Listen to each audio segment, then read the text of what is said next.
Is this a hacking?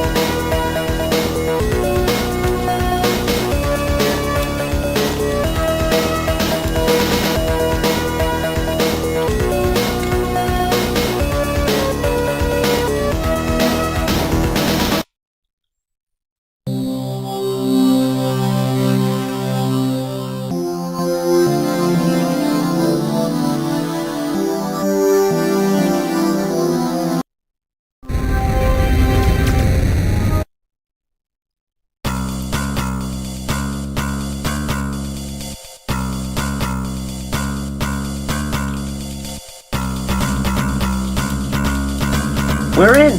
Shall we play a game? How about global thermonuclear war?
May I please be excused from class? Well, Kyle, Yes. you hear me? You go to Hack.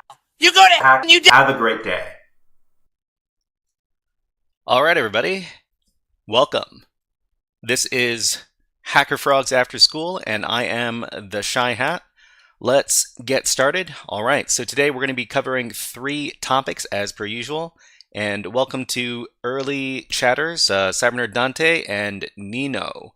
Thank you, and yeah, welcome. All right, so this is a wonderful Wednesday afternoon or evening, depending on where you are. And what we're going to be doing is we're going to be doing 3 different topics, and they're going to be on different subjects this time. The first topic we're going to be doing is going to be on cryptography. So we're just going to be continuing on with our HackerFrogs After School cryptography course over here. Today is session number 4. We're going to be covering XOR or XOR operations. So Giulio Costa, hello, nice to see you. Nice to see you on YouTube, and welcome to the stream. So this is going to be cryptography. We're going to be doing this first. So the first hour of the stream is going to be this. The second hour of the stream is we're going to be going over to PicoCTF. And on PicoCTF, there are a lot of these binary exploitation challenges. Binary exploitation is what I consider to be one of the most difficult specializations in cybersecurity. And we're going to be learning how to do the most basic types of binary exploitation exercises over at PicoCTF. And that's going to be the second hour of today's stream. And so please look forward to that in about an hour. And then we're going to be moving on to our third piece of content for today's stream. And today is Web App Wednesday. So we're going to be covering web apps, and we're going to be doing so over at overthewire.org. And we're going to be trying to solve, well, we're going to try to solve as many of the levels as we can of this classic web application security CTF called Natas from overthewire.org. Okay, so everybody, if you want to make accounts for these different websites, you'll need to make an account for the PicoCTF website if you want to take part over there. I'll leave the link in the chat. There you go. And additionally, I think we're going to be working over at CryptoHack as well. CryptoHack is the platform that we're going to be using to learn about cryptography today. And if you don't have an account over there, you can make one at this link here. I provided both of those links in the chat. And let's get started. So our first piece of content, we're going to be talking about cryptography. Hey there, HackerFrogs. This workshop is the 4th session for Cryptography Basics. And in the last session, we learned about the following cryptography concepts. We learned about the Vigenère cipher. The Vigenère cipher is a type of symmetrical substitution cipher where each character is substituted according to its relation to a key, which is a word or a phrase. So this is classic cryptography where we have a ciphertext string, and we have a key, and we use the key in combination with the ciphertext string to determine what the plain text string is. Okay, and we also learned about the rail fence cipher, and it's a transposition cipher where the plaintext content remains the same, but is rearranged according to a specific system. So in this rail fence cipher, we could have a secret message like the secret message is HackerFrogs rule over here, and we would set up a little grid, and we put all of the letters in the plaintext over here and we make this kind of zigzag motion over here. We fill in the boxes. And then afterwards, we take the lines and we put these letters all together to form the ciphertext over here. It's kind of devious, and we learned about that in the last session. But we're learning something new in this session. So this session's topics, we're going to be talking about the intro to the XOR operation. So I'm going to keep on using the word XOR to pronounce this word. I heard that the official pronunciation of this word right here is XOR. But XOR sounds cooler, so I'm just going to go with XOR. If somebody really minds, let us know in the comments, and then we can duke it out. All right, so we're learning about intro to the XOR operation. We're going to be learning about XOR properties. What are the properties of using this operation? And we're going to be figuring out how to brute force the XOR operation over here. if we need to for a certain CTF challenge. Okay, so let's get started. So first of all, let's talk about the XOR operation. So the XOR operation is a bitwise operator which can be performed between two or more numbers and returns the numbers 0 if the bits are the same and 1 if they are different. So that means because XOR is a bitwise operator, non-binary numbers must be converted before XOR can take place. So if we wanted to XOR a particular number, say a hexadecimal number or a decimal number, we need to convert these into their binary forms before we can do the XOR operation. So here we see that the result of the XOR between the decimal numbers 10 and 8 is 2. So we can, so we've got the decimal number 10, we convert that into binary. We've got the decimal number 8, we convert that into binary, and then bit by bit we see if the bits are the same or if they're different. And if they're the same, then the resulting bit is 0, and if they're different, then the resulting bit is 1. So in the case of XOR between decimal 10 and decimal 8, we convert it into binary, and then we compare the bits. So this is 0 because these are the same, 0 and 0. This is not the same, it's 1 and 0, so the result is 1. These are the same, 0 and 0. It results in 0, and 1 are the same. These also result in 0. So we see that if we XOR decimal 10 and decimal 8, the resulting number is the decimal number 2. So it's also possible to perform XOR operations between ASCII characters, since each character can be represented by a binary number. So if you remember ASCII, these characters, they can all be mapped to different numbers. So for example, the lowercase h in ASCII is mapped to decimal number 102, and the capital F is mapped to the decimal number 70. So we can take these values here and then convert them into binary, and then we can do a XOR operation between these two numbers.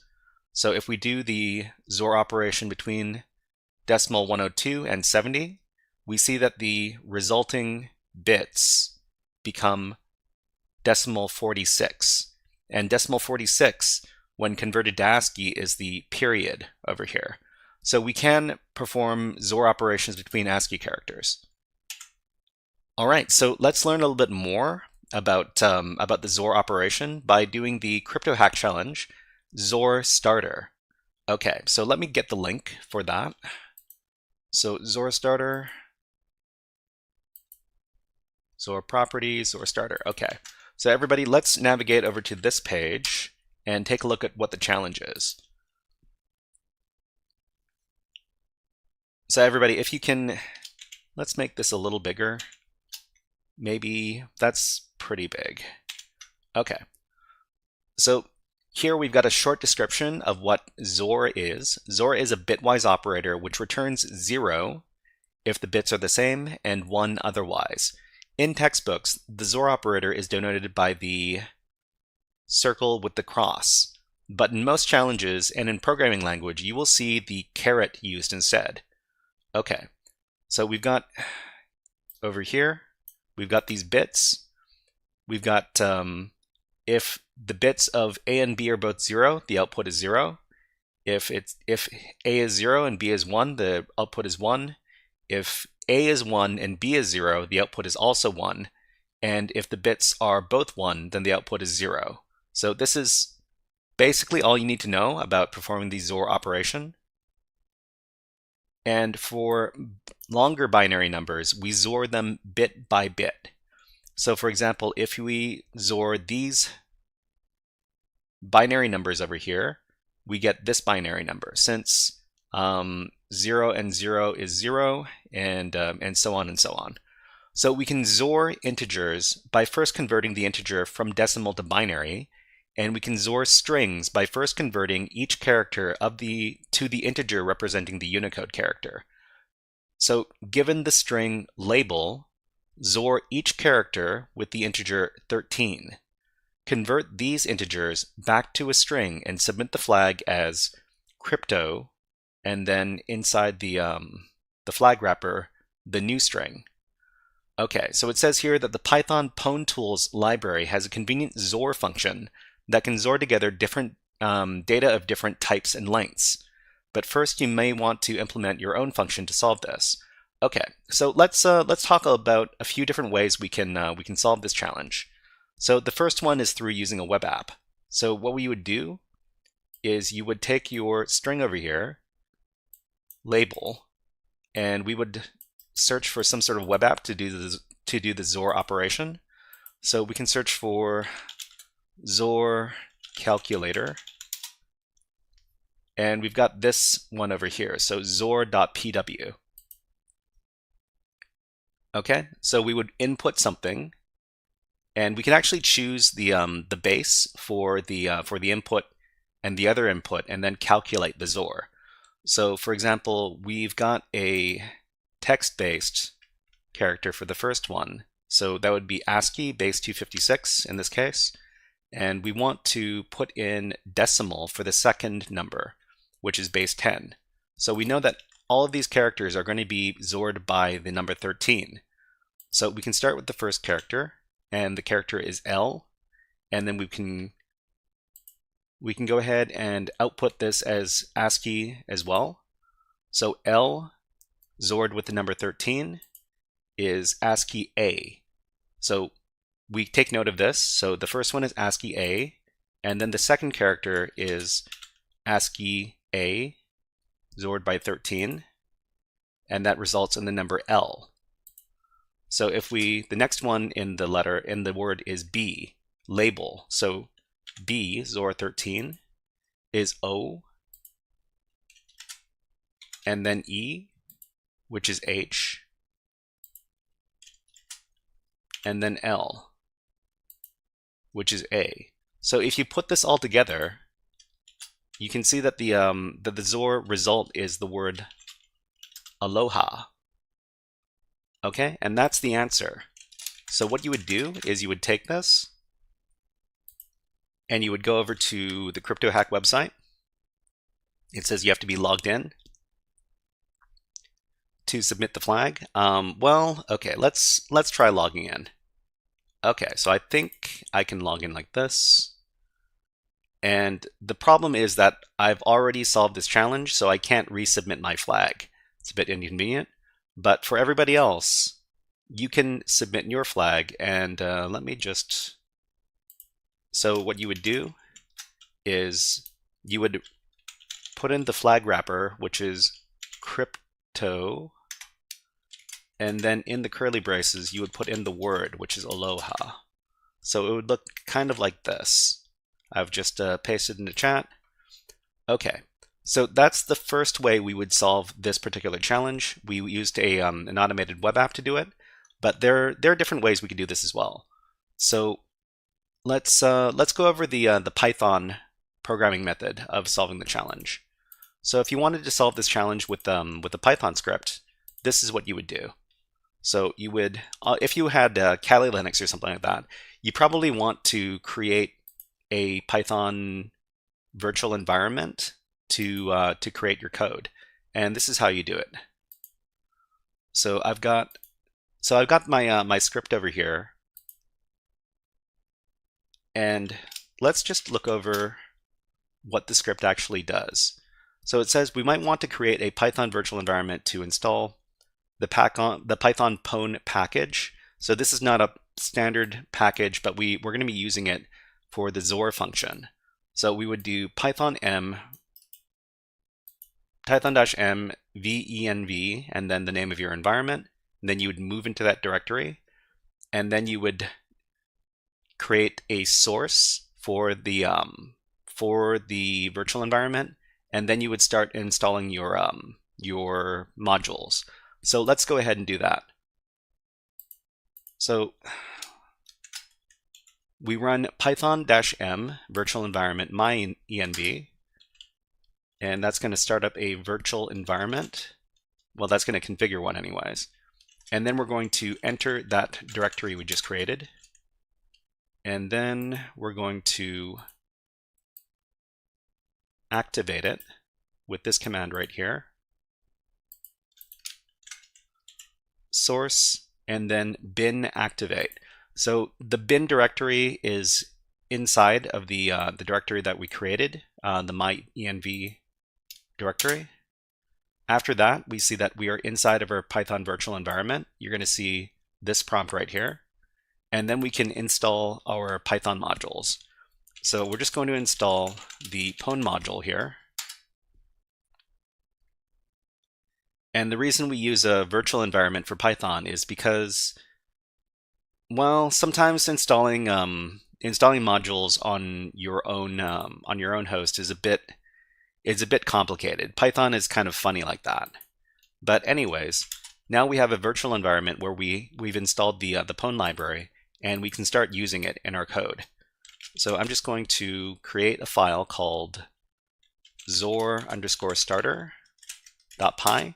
And we're going to solve this challenge this way. So like I showed you guys, I wrote this code over here. And this is the contents of the code. So if you're interested in taking a look at this code yourself, then you can do so at this link.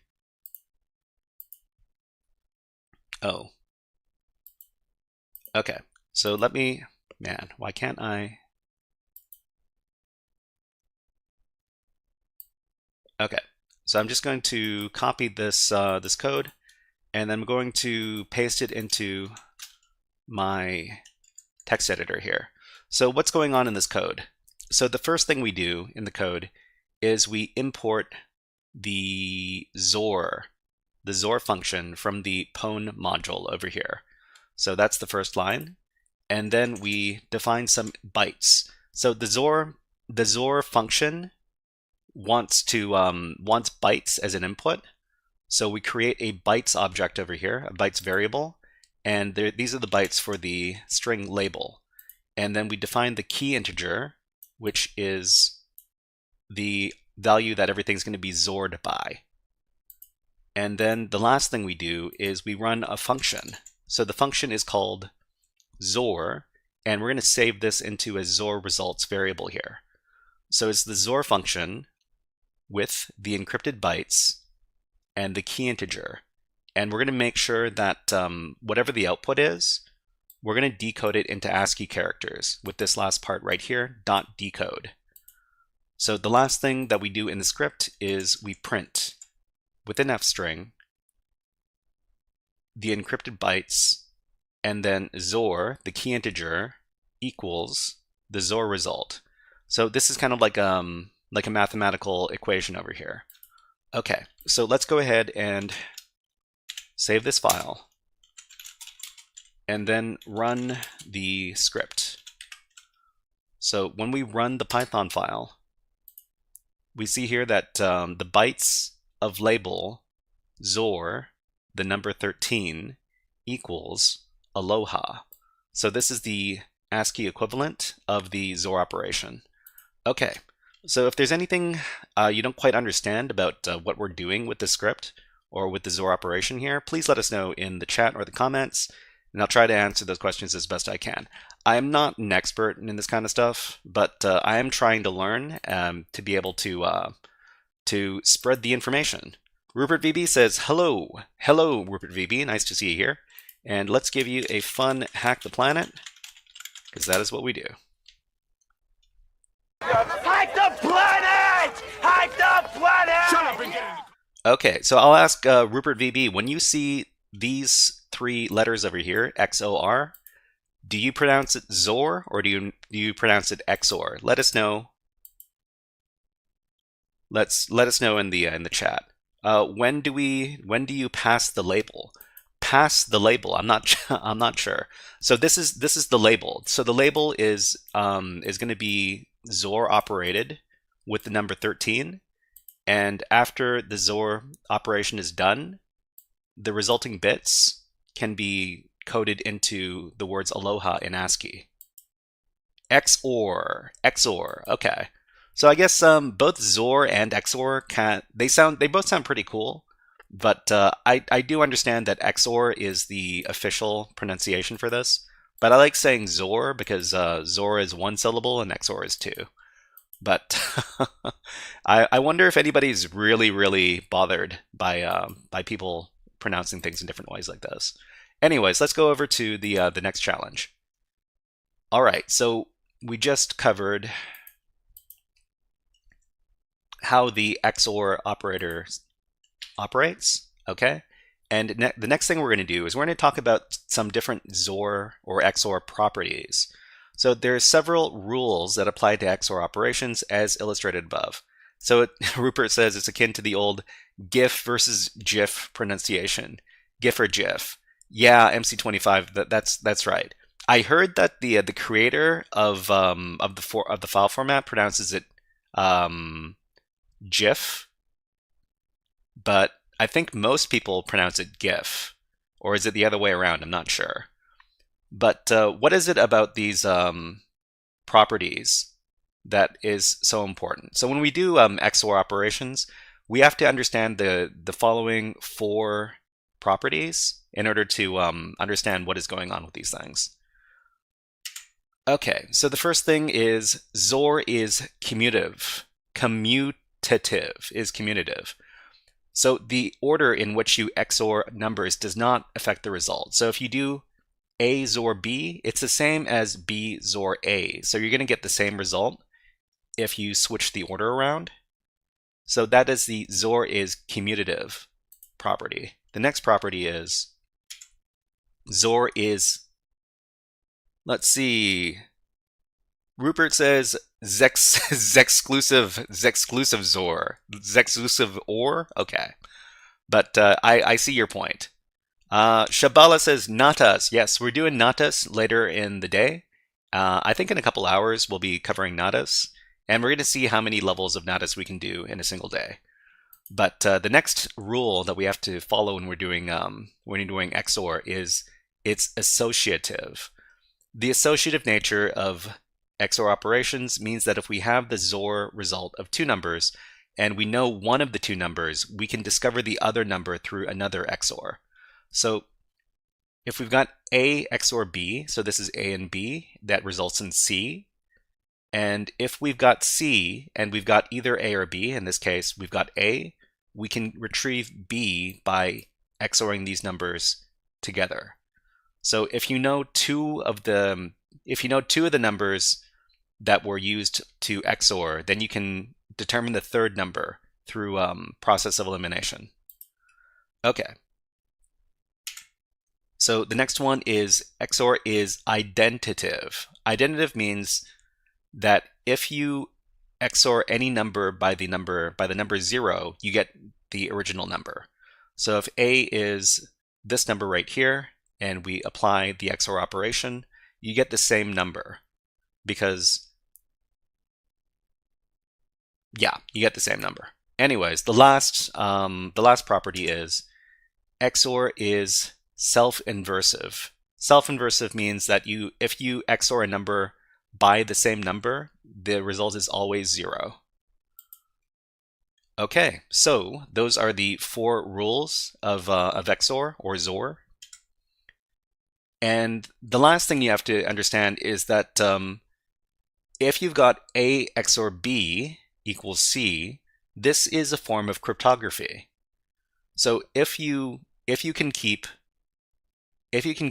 B, which we're going to call the key, secret from any other party, then you can communicate between ciphertext and plaintext. So if we call the plaintext A and the key B and the ciphertext C, this becomes a type of cryptography, a cipher. So if we suppose that A is the plaintext string and B is the key, then the result of A XOR B would be C, which would be ciphertext. And of course, because we know that if you have 2 numbers, if you have 2 of the numbers that were used to XOR 3 numbers, then you can get the original. You can get the remaining number with the 2 numbers that you know. Okay. So Shabala asks, so C XOR B would be A. Yes, that's correct. C XOR B would be A. So if you have C and you know A, so if you have the ciphertext and the plain text, then you can determine the key in this case by XORing the ciphertext by the plain text. So that it works every way. Okay, so let's go ahead and learn more about these properties by solving another challenge over at CryptoHack. So CryptoHack XOR properties. This is the link over here.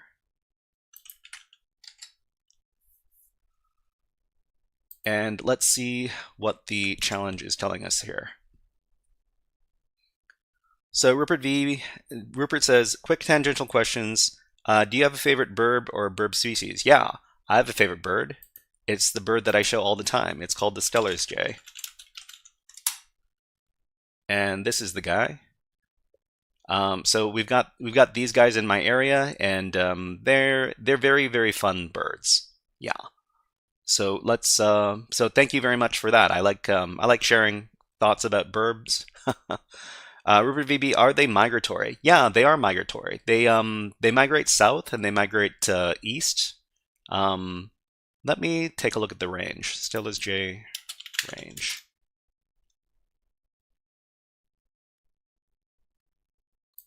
So you're gonna find them all the way. Yeah. So this is their range all the way over here. But they do stay year-round in some places.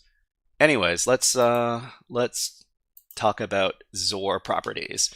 So in the last challenge, you saw how XOR worked at the level of bits. In this one, we're going to cover the properties of the XOR operation and then use them to undo a chain of operations that have an encrypted flag. So gaining intuition for how this works will help greatly when you come to attacking real crypto systems later, especially in the block ciphers category. So they cover the four properties that we just went over. So the commutative property, the associative property, the identity property, and the self-inversive property. So mostly we can ignore these two right here because they don't come up very often, but these other ones over here, these are pretty important for understanding the XOR operation. Okay, so let's put this into practice.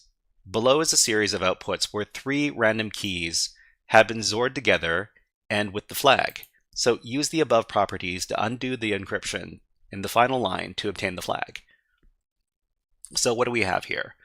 So we have a number of hex encoded strings, and for each one of these hex encoded strings, there's going to be a bunch of XOR operations between them. So we see here that we have the value for the, okay, we've got a break. We got an ad break going on Twitch right now. So we're just going to take a little break of our own. And on YouTube, we're also going to run a little ad. So ads on YouTube in 3, 2, 1. And we're also going to play some bird videos because I love my bird videos. So we can enjoy the bird videos while the ads are running on Twitch. And we'll be back in just about a minute. I'm just going to take this opportunity to have a sip of water. If you have any questions, please leave them in the chat during the break, and I'll try to answer them as best I can.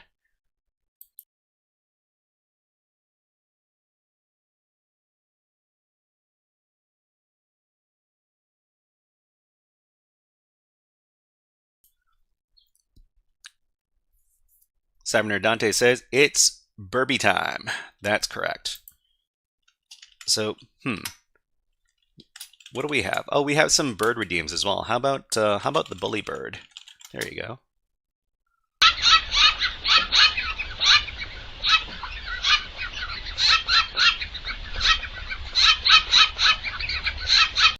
It's a bit overload on these Stellar Jays, but I love them too much. Okay, so break is over. Let's put the birds away.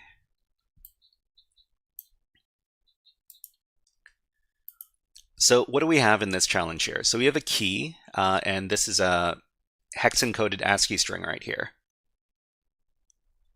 Rupert says, gonna grab some dinner, be right back for some more XOR. And yeah, go ahead. I mean, if you have to If you have to walk away, then go ahead, no problem. But yeah, have a good dinner. All right, so we've got key 1. It's an ASCII encoded hex string over here, and then we have the value of key 2 XOR key 1. So is this key 3? And then we have key 2 XOR key 3, and key 2 XOR key 3 should give us key 4. I'm not exactly sure. Okay, so I did a little script to solve this challenge over here. We're going to be investigating the script before we run it, to better understand what exactly is going on. It gets a little bit complicated, but hopefully we can keep up. All right, so over here, let's see, the CryptoHack, intro to CryptoHack. We've got XOR properties, this Python script I wrote over here. So we've already created our Python virtual environment, so we can ignore this portion. But let me get the script here. And let's create the script using Nano. We're going to call this XOR properties. And so what's happening in the script? So the first thing we do is we import the pwn module XOR function over here, and then we've got our hex values over here. So from the challenge description in the at CryptoHack, we got these values. So the thing about the XOR function is that we have to provide bytes. So we can use this method right here, bytes from hex, on these hex strings to provide bytes that the XOR operation can use. So we've got key 1, which is this set of bytes. We've got key 2 XOR key 1, which are these bytes. We've got key 2 XOR key 3, which are these bytes. And finally, we've got flag XOR all of the keys, which are these bytes right here. Okay, so the first thing we need to do is we need to figure out what key 2 actually is. So we've got key 1, and we've got key 2 XOR key 1, and the way we figured out what key 2 actually is we conduct a XOR operation with key 1 and the result of key 2 and key 1. So that would give us key 2. So the next thing we need to find out is what key 3 is. So to find out what key 3 is, we would get the result for key 2, and we would XOR it together with the result of key 2 and key 3. Okay, so after we know what key 1, key 2, and key 3 are, we can XOR them together with XOR all of the keys, and then we can get the result, which is the flag. So when we compute the flag, we create this new one over here, key 1 XOR key 2, which is the result of key 1 and 2, and then we would get the result of key 1 and key 2 and key 3 all XORed together, which is this variable here, key 1 XOR key 2 XOR key 3. And then the final flag would be a XOR of key 1, key 2, and key 3 with the flag, which is XORed with all of the keys. And then we would print out the flag value, and that would be our flag for the challenge. Okay, so let's go ahead and try this out. If you want to try out the Python script over here, this is the link.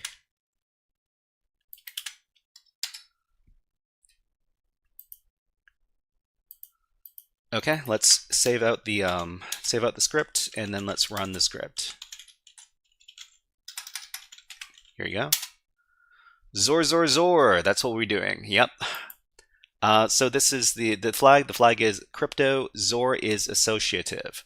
So we were able to get this value here by XORing everything together. So basically, yeah, mix it all up in a pot, and then you will get what you want on the other side. So this is the flag.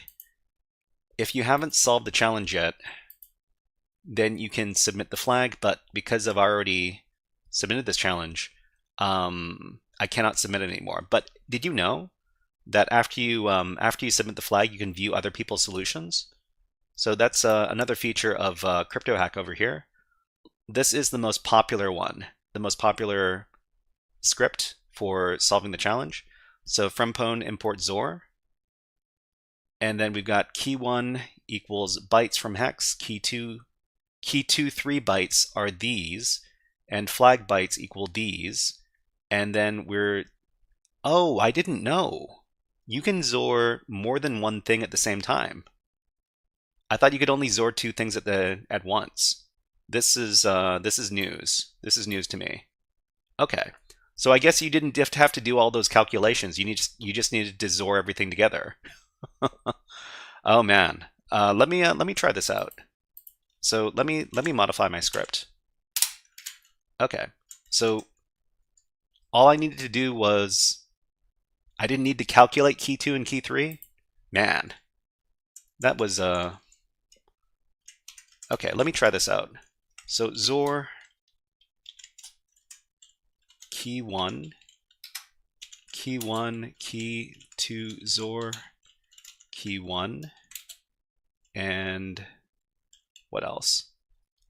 Key 2 XOR key 3, and flag XOR keys. Is this all I need to do? Anyways.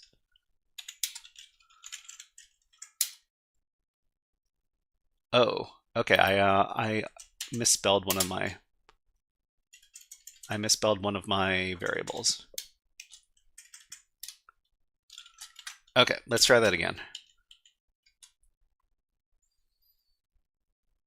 Invalid start byte. That's, hold on.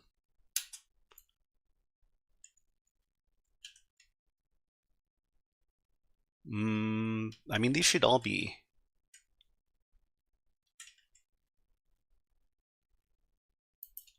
I wonder why it doesn't work. But, oh wait.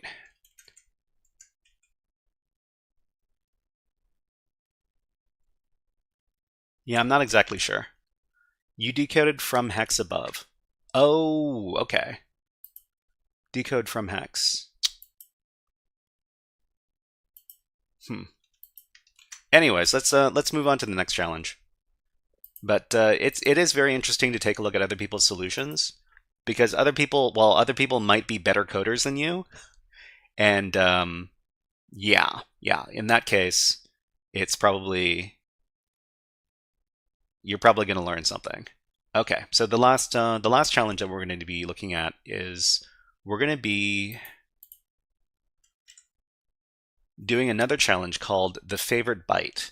So we're going to figure out how to do XOR brute forcing with this next challenge over here.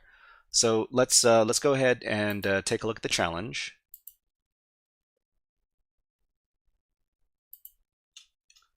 And this is the favorite byte challenge. Okay, so everybody, if you want to take a look, it is at this link right here.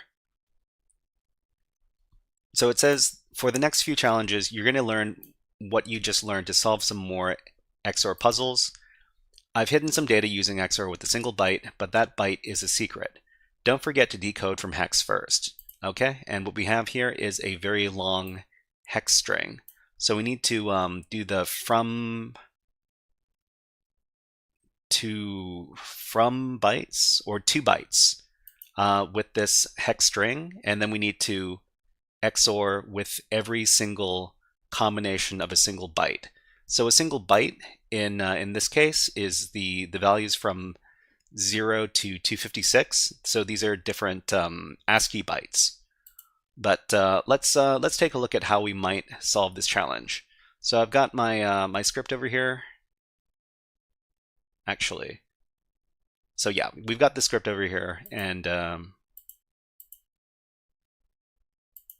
oops, intro favorite byte. Okay, I'm going to copy this thing.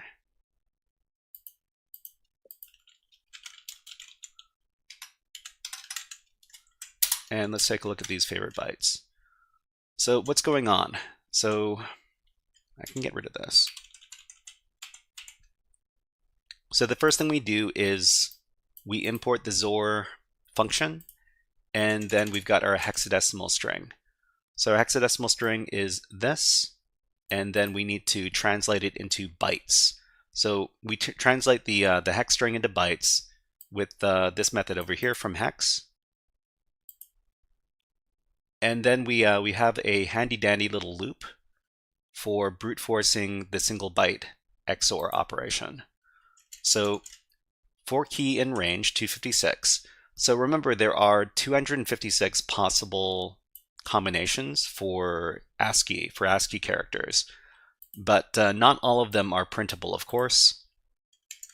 So we're going to save in this result variable the value of XOR, the data, with the key. And remember, the key is a number from 0 to 256, and the data is this data right here, this hex string. So we're going to try to decode the result, and we're going to output it as an ASCII string. Peanut Gamer 9 is rating with party of 2. Thank you very much for rating, Peanut Gamer. And why don't you have a Nyan Cat? There you go.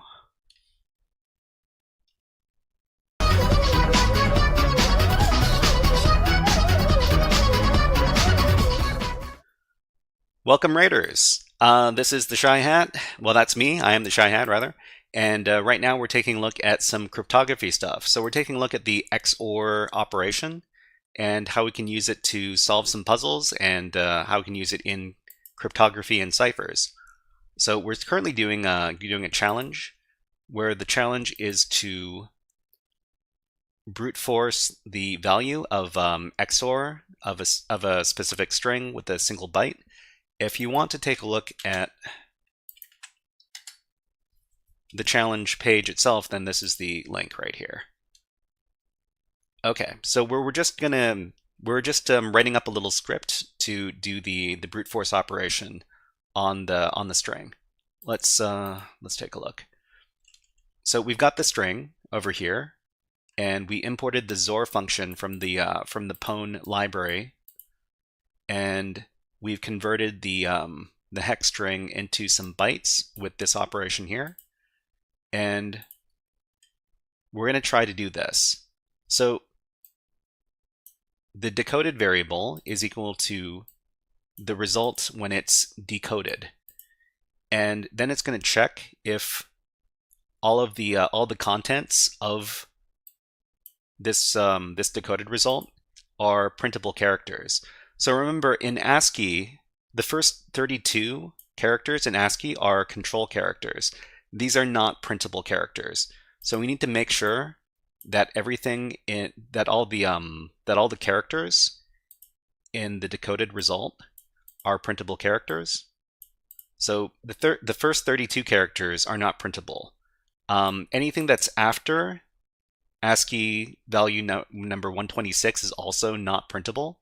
So we're going to make sure that all of our characters are between these two values right here. And if they are, then we're going to print off the message that this was the key and the message was this. But if for some reason we can't print any of these characters, they're not in the Unicode set, then we're going to skip that one, and then we're going to go to the next key. So at the end, we're only going to be printing out the brute force results if every character in the message is ASCII printable. Okay, so let's go ahead and save out this script, and then let's run the script. So Python favorite byte. So we know that we can tell that the developers of this website are British because they use British spelling right here. So that's just one fun little fact. Okay, so let's run the brute force script. and we get this result right here. So of the 256 keys, only about, let's say about 20 of them, under 20 of them are actually printable. So we get these results. Most of them are gibberish, but one of them is legitimate. So this looks like a flag. So it's crypto, and then inside of the curly braces. So hex 10 is my favorite byte, and this is associated with the key number 16, which is hex 10. Okay, so we can actually confirm this. So we can go into nano, and we can print out the XOR function with the data and the number 16, so the key 16 that we found, and we can decode it into ASCII. Save this out, run this, and we see that when we printed out key 16 with the data, that we got this message right here. So this is the flag. So we can copy it and then go over to the challenge. In the challenge, you can submit the flag, but since we've already submitted the flag, we can look at other people's solutions. So let's take a look at what the number one solution was for this challenge. So we've got big tuple, that's a big tuple. What do we have? So they've decided to implement input string equals bytes from hex. Okay, so they omitted the import, that's fine. So we've got the hex string here. Key equals input string 0. Input string 0. Ord C. And then we do join character C XOR key for C. Oh, okay. So they've decided to do their loop for this. The thing here is that they're gonna print out a lot of nonsense characters. So we could actually try this out for ourselves and see what the output looks like. Okay, so let's get rid of this and paste in this right here, and let's run this this other person's code.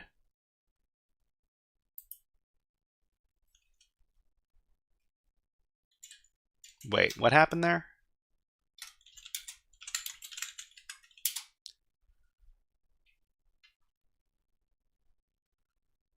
So input string index 0 for C in input string.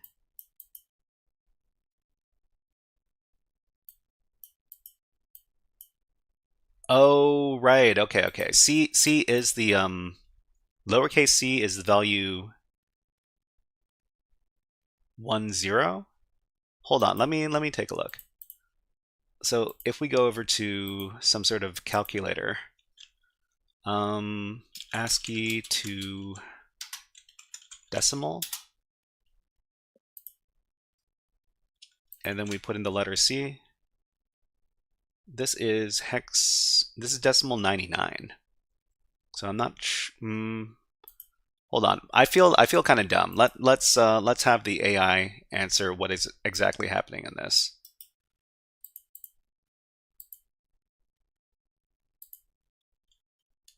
Okay, DeepSeek, what is happening in this code?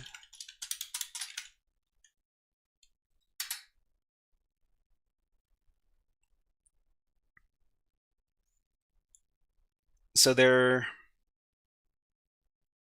brute force XOR decryption on hexacoded string, okay. So this is the encoded data, sure. After encoded, the input string will look like this. Okay, so they're determining the XOR key. So the script assumes that the first byte of the plaintext is the letter C. Oh, you know, this is interesting, because they know that the letter, they know what the result is supposed to look like. They note that the result. So remember that XOR A B equals C, and if we know something that is part of the B, so we know that the first part of the flag is going to look like this. So this is what we're supposing when we're decrypting the XOR operation here. Okay. So it calculates the XOR by XORing the first byte with the ASCII value of C. And this works because Z is reversible. A XOR B equals C, then A XOR C equals B. Okay. And then we decrypt the input string. Right. Finally, it joins the character to the single string and prints it. What's happening under the hood? So, but I still don't understand why there aren't a bunch of unprintable strings coming out, because we're doing brute force. But well, this is probably something I want to look into a little bit later. But if you know what exactly is going on, please let us know in the chat or in the comments. And let's wrap up today's lesson over here. So let's review the cryptographic concepts we learned in this workshop. The XOR operation. XOR is a bitwise operator which can be performed between two or more numbers and returns the number 0 if the bits are the same and 1 if they are different. There's several rules that apply to XOR operations as illustrated above. So it doesn't matter in what order you put the XOR numbers. They're all going to come out the same anyways. And if you know if you've got 3 numbers all XORed together, if you know any 2 of the numbers, you can determine what the third number is. And the identity means that any number XORed with the number 0 is going to be the same number, and any number XORed with itself is going to result in the number 0. Okay, so what's next? In the next HackerFrogs After School Cryptography Workshop, we're going to take a look at the cryptographic cipher which uses XOR principles, the OTP cipher.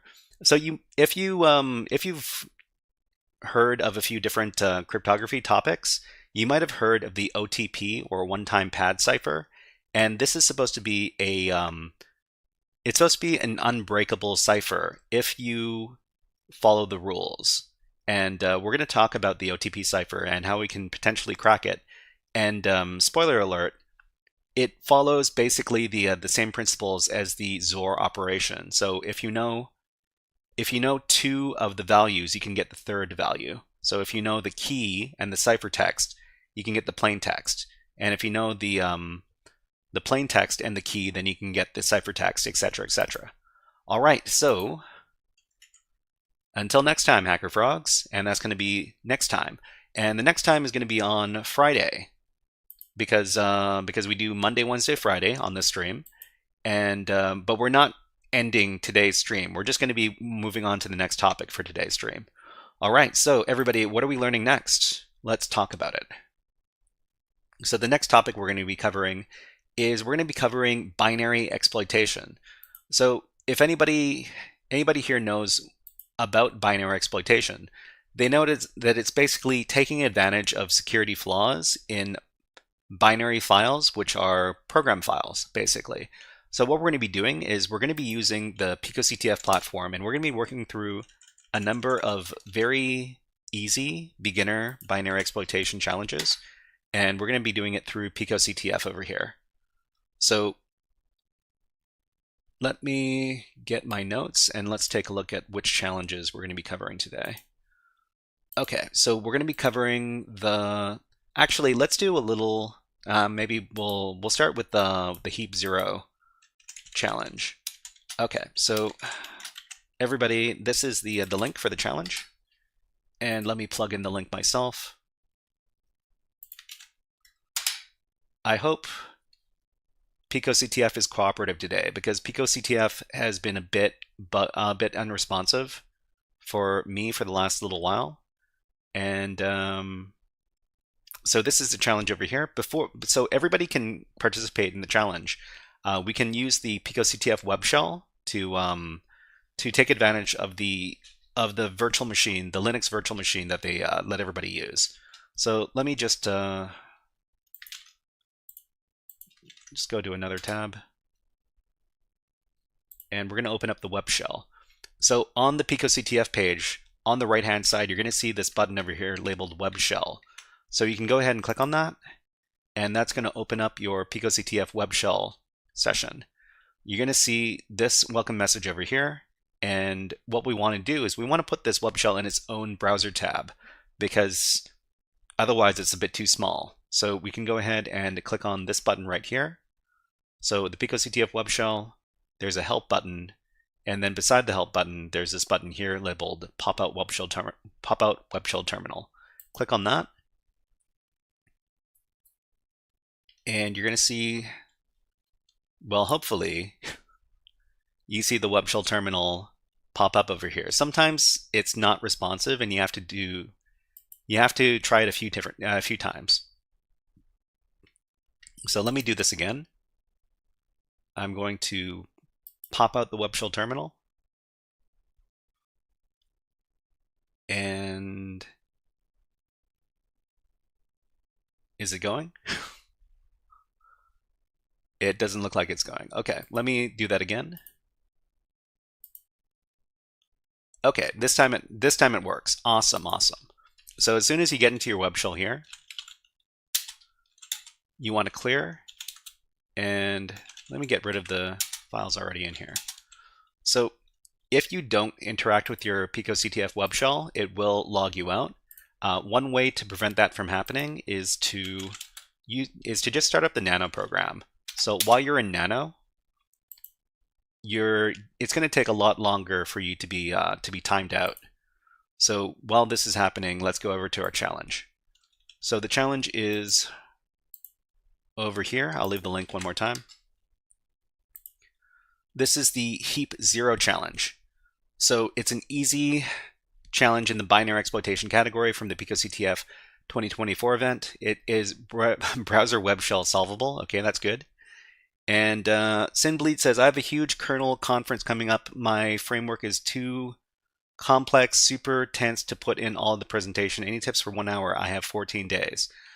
You're going to have to figure out what to cut out of your presentation. And you're going to have to run through your presentation a few times, and you might want to record it.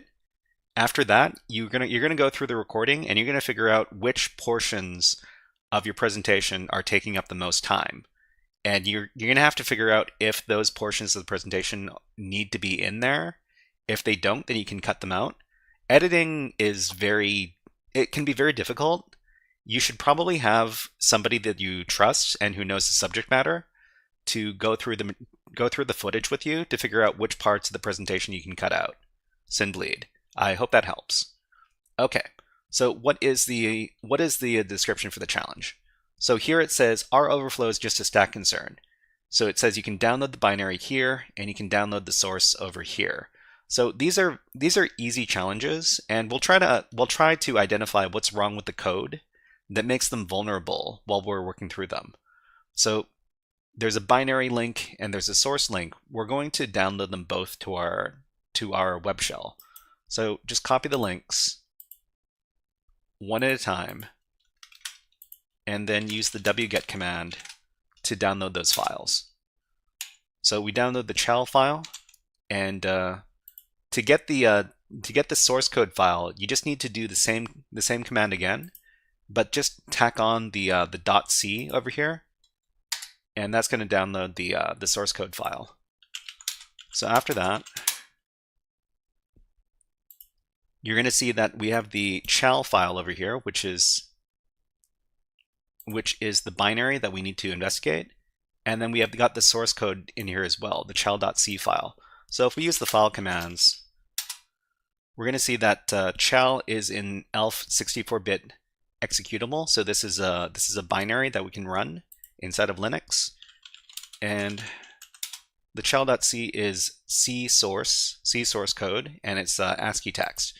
So this is pretty typical. The first thing we want to do is we want to make the shell file over here executable. So we can do that in Linux by giving this command, chmod +x shell. So after that, you're going to see that the file over here is turned green, and if you check the permissions, we see that the file is now executable. So it's got the X over here. Okay, so let's go ahead and take a look at the source code.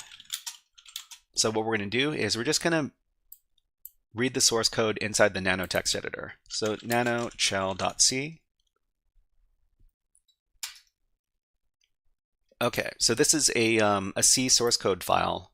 If you don't know how to read C source code, that's fine. We'll try to illustrate the important bits over here. Okay, so first of all, we've got some memory buffers. So we've got flag size max. So this is the maximum size of the contents of the flag that we need to read. It's 64 bytes. We've got input data size. So this is the amount of memory allocated for the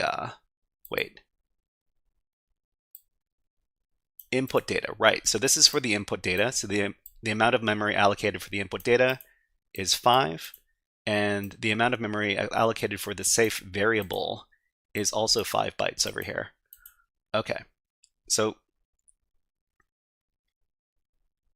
some important things that we need to take note of in this variable is this function right here. So this function is called check_when, and if string comparison, the safe variable is equal to the word Pico, or the string Pico over here, it's going to print you win. So if the safe variable is not Pico, so not equal to 0, then you win. So this is what we want to do. This is what we need to complete the challenge. And then it's going to print the flag. This is what it says over here. And we need to create our own flag.txt file in order to test the binary. So because that's what it's going to do, it's going to read the flag, and then it's going to print out the flag and give us the result. Okay, and they've got a bunch of they've got a lot of interesting stuff in this binary, but we'll go over it a little bit later. So let's exit from here. We need to create our own flag file to play around with this binary. So we're just going to echo out, we got the hacker flag, or actually we got the hacker flag, and we're going to output that to flag.txt. There you go. All right, so now we've got the challenge file, we've got the source code, and we've got the flag.txt file. So what we want to do in this challenge is we want to run the binary here, and we want the binary to read the contents of flag.txt. So if we run this file here, it gives us this little welcome message. Welcome to heap 0. I put my data on the heap, so it should be safe from any tampering. Since my data isn't on the stack, I'll even let you write whatever info you want to the heap. I already took care of using malloc for you. So malloc is memory allocation, and they've got the heap state over here. So when programs run, the information required for those programs to run are put into program memory. And the memory takes the form of different memory addresses. And the memory addresses are usually long hexadecimal strings, like hex digits like this. So at this memory address, the heap data is equal to Pico. And at this other memory address, the contents are equal to this over here, Pico. So we've got these options in the program. We can print the heap, we can write to the buffer, we can print the safe variable, and we can print the flag.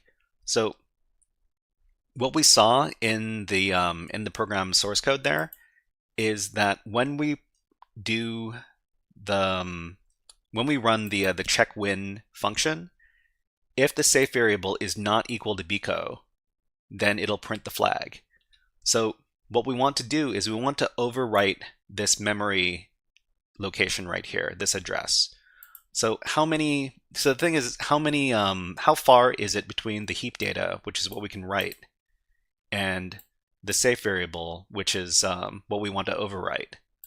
So we've got these two hex digits right here. We can actually do the mathematics. Hex calculator. So Rupert VB says it's close. Yeah, if we take a look at the two addresses, they're actually very close to each other. And so where can we do this? Let's just ask the AI. The AI should be able to do this. So we'll ask the AI. We have two hex values. What is the difference between them? So we've got the one ending in 0 and the one ending in, what was the other one? The one ending in 0. Oh, they both end in 0. Hold on.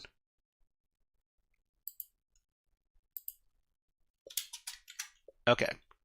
So the difference between this is the letter B and the letter D. I think that's well, it should be some multiple of 16. I think it's 32.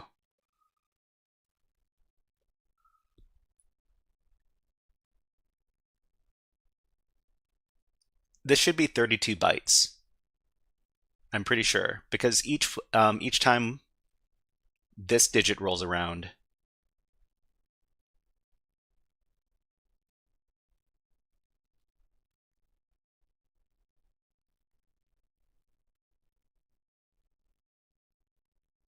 okay, wow, it's given me,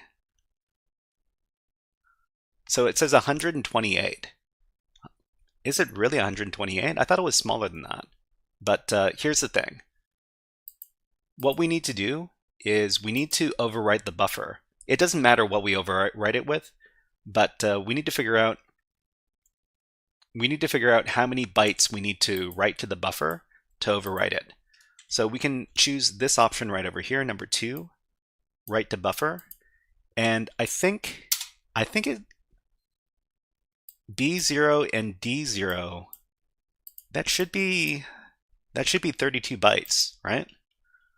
So let me test this out. So 1, 2, 3, 4, 5. Let's see. Rupert says it's hex 80. So hex 80 is 100 and, what was it? 120 128. Could it really be that much? But anyways, let's try overwriting the okay, let's try overwriting the buffer. So it's let's just do a bunch of these. Actually, let's figure it out over here. So that would be 1, 2, 3, 4, 5, 6, 7, 8, 9, 10. 128 is divided, it's 16, right? 2, 3, 4, 9, A, B, C, D, E, F, 0. So that's 16. So if I wanted 128, I would do this how many times? Let's try this many. So the point is that it doesn't matter. We don't have to be very precise. We just need to overwrite the buffer. Because if we overwrite the buffer, then the value of Pico over here is going to be changed. So, oh, I copied the wrong thing. Okay, hold on.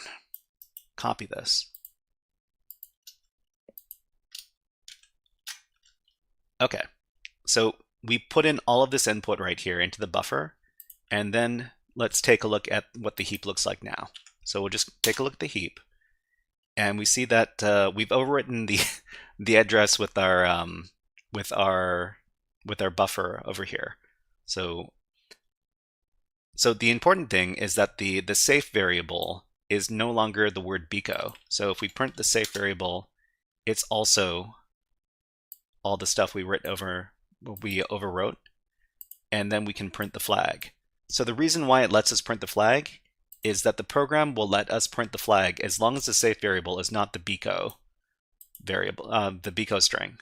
So let's go ahead and print that flag, and it says you win. We got the hacker flag. So it was because it was overridden.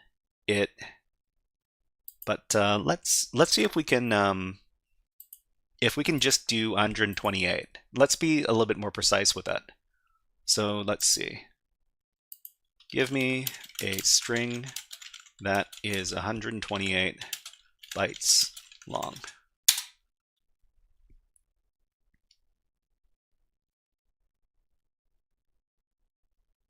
Oh, it's thinking about it. Okay. So here's a string that is exactly 120. Okay, sure. Okay, so let's try feeding this string into the buffer. Over at our web shell, we're going to run the program one more time, shell, and then we're going to write to the buffer. We're going to paste in all of that stuff, and then we're going to take a look at the heap one more time. What? Why did it exit? Hold on.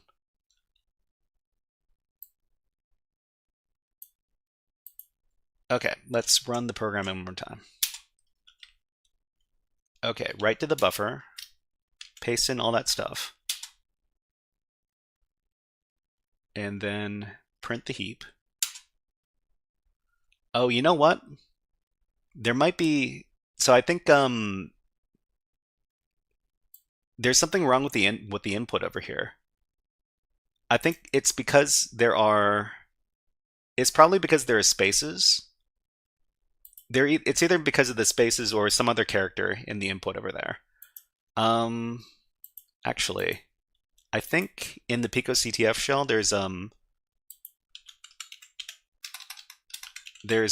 program that lets you write out strings of specific lengths.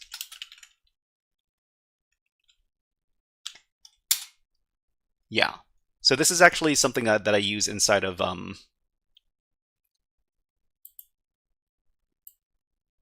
this is something I use when I do binary exploitation exercises.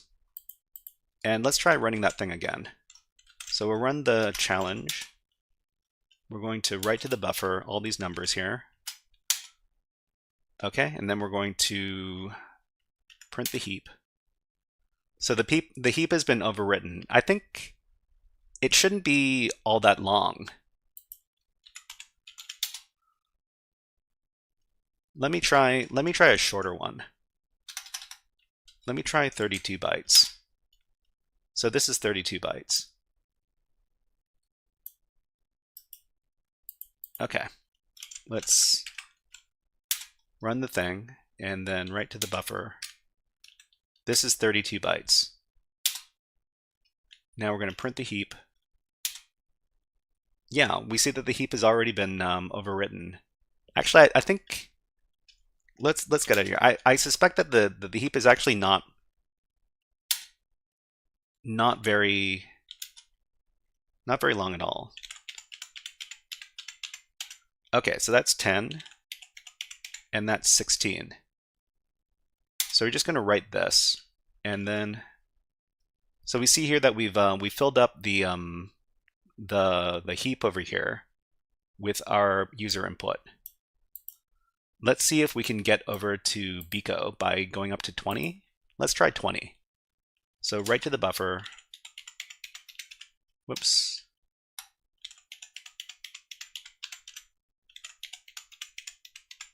Okay, so that's 20. And then let's take a look at the heap again. Okay, so 20 is not enough. Let's try 30.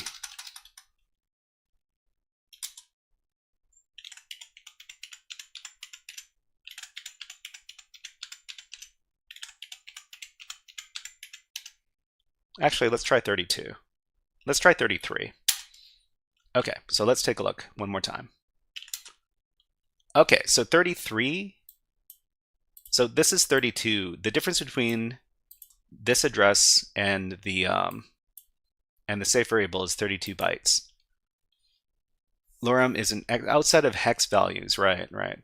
Well, we're not exactly sending hex values in this case.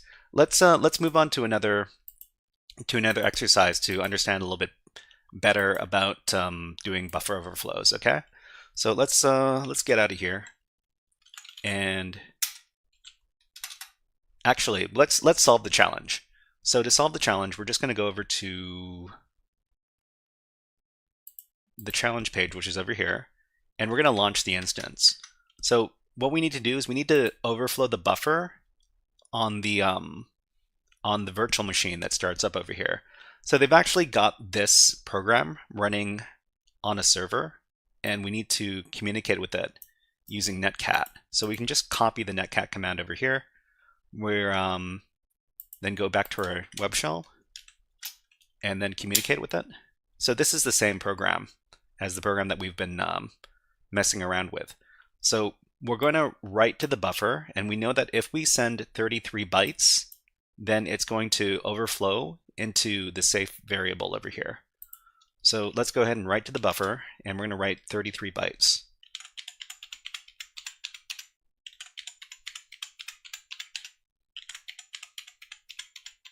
Okay, so that's 30, and then 1, 2, 3. So if this is correct, then the number 3 should take up the safe variable over here and overwrite the word Pico. Okay, so then we print the heap. We see that Pico is not here because we overwrote it. And then we can print the flag. Okay, so you win, Pico, my first heap overflow. Great. So we can just copy the flag and then go back here and submit the flag. And we're done. Okay. All right, so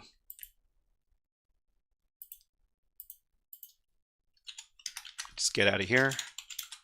So let's so the reason why this worked is because the challenge was designed so that it would print out the flag if it performed the check and the value of the safe variable was not the initial one, which is Pico. So let's get rid of all this stuff, and then let's start the next challenge. We can keep the flag file because we need a flag file for all these challenges. Okay, so the next challenge is going to be, it's going to go into nano so I don't get timed out. The next challenge is going to be the buffer overflow 0 challenge. Okay, so let's go ahead and try this one. So these are all designed to be super easy challenges, but even if the challenges are easy, we should understand why the program is behaving in the way it does. Okay, so this is another binary exploitation challenge from PicoCTF, the 2022 event. And everybody, did you know that the PicoCTF 2025 event is coming up very, very soon? So it's going to be starting on March 7th. And if you're interested in taking part, you can register for it, and the event is free. So there's no downside to signing up for this competition if you want to get in some CTF practice. So what is going on in this challenge here? So buffer overflow 0. Can you overflow the correct buffer? The program is available here. You can view source here. So let's go ahead and copy the link. Then in the web shell, we're going to download it with wget.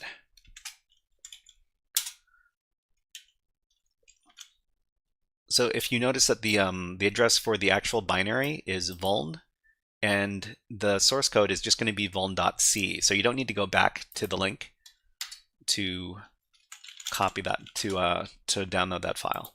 So we've got two files in here, vuln and vuln.c. We're just going to take a look at the contents of vuln.c to understand what's going on inside this program. So if you don't know C language, we're going to try to highlight the some interesting parts of the code.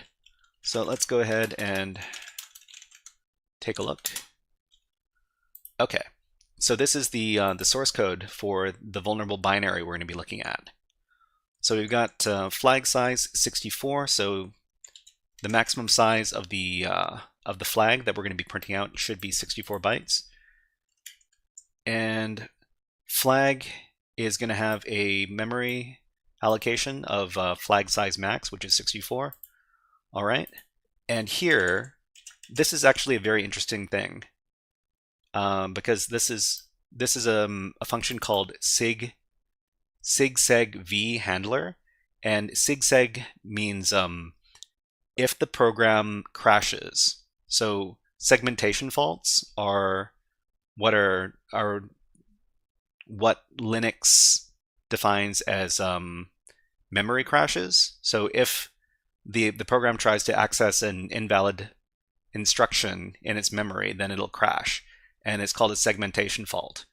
So what is happening here? So if in the event that there's segmentation fault, a crash, then it's going to print out the flag.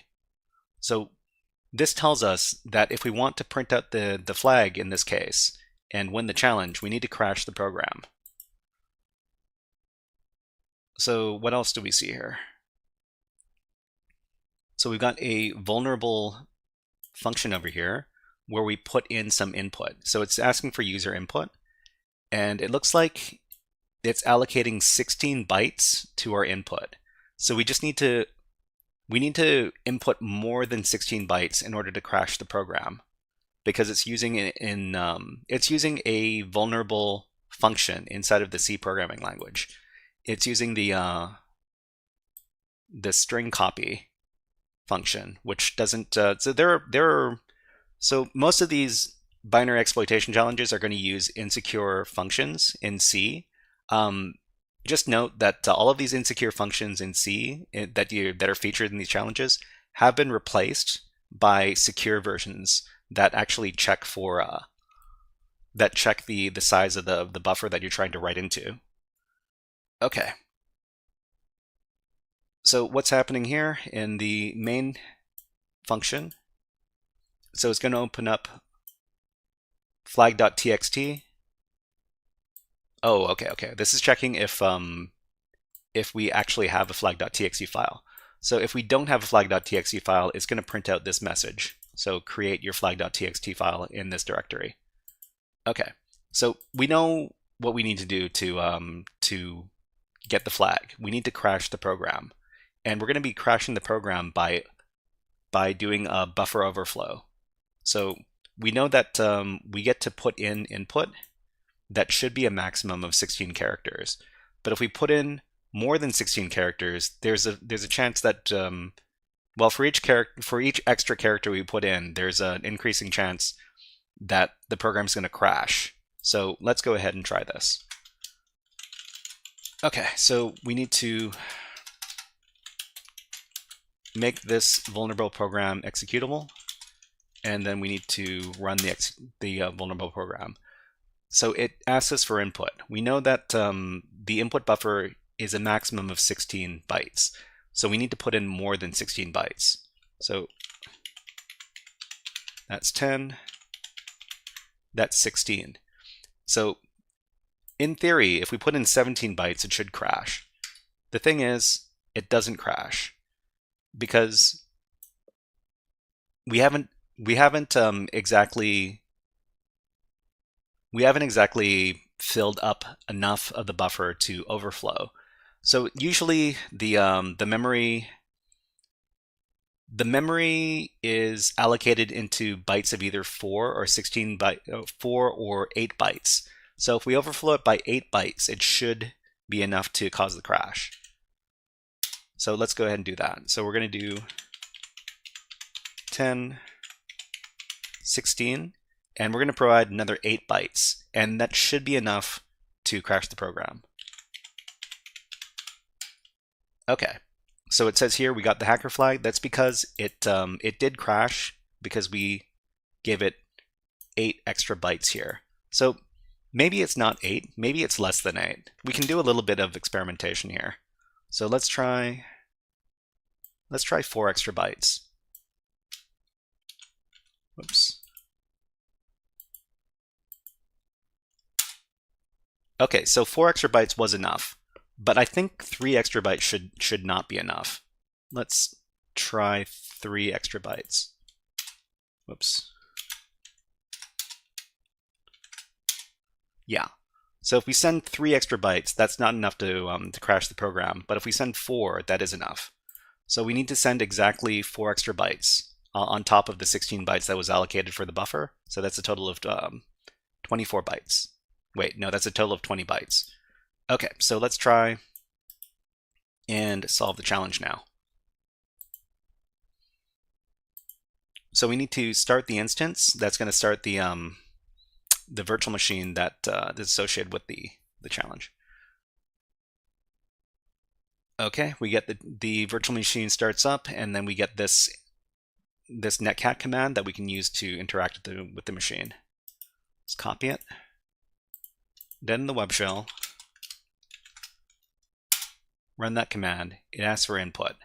So remember, if we send 20 bytes, that should be enough to crash the program. So let's send 20 bytes.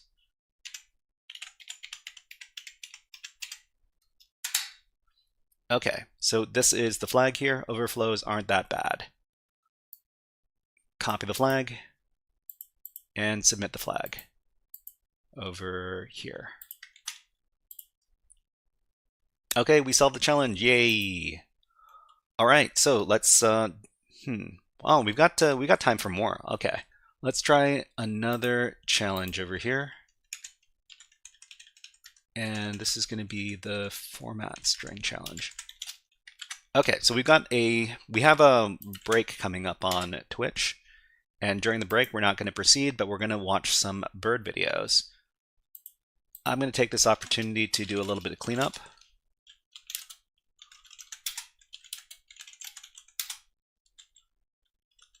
And download, whoops. And we're going to take a look at the challenge.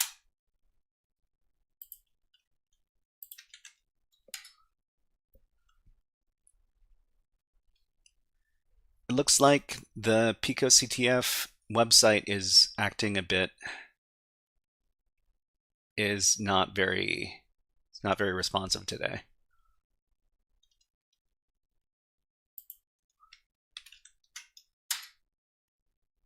Okay, here we go.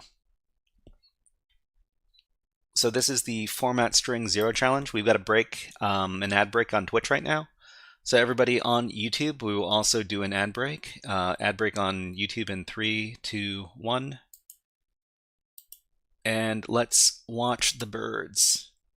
How about the bird bath? So this is my favorite bird video. It's two little fledgling stellar jays having a little bath. And we'll be back in about a minute. I'm going to take a little drink.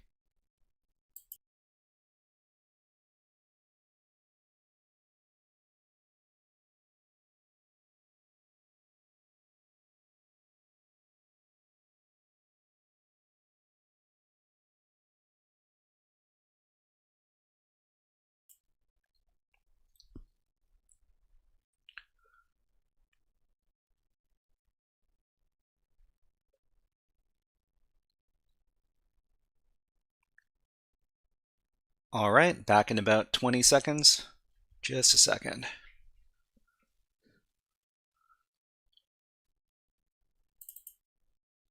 Let's put the birds away.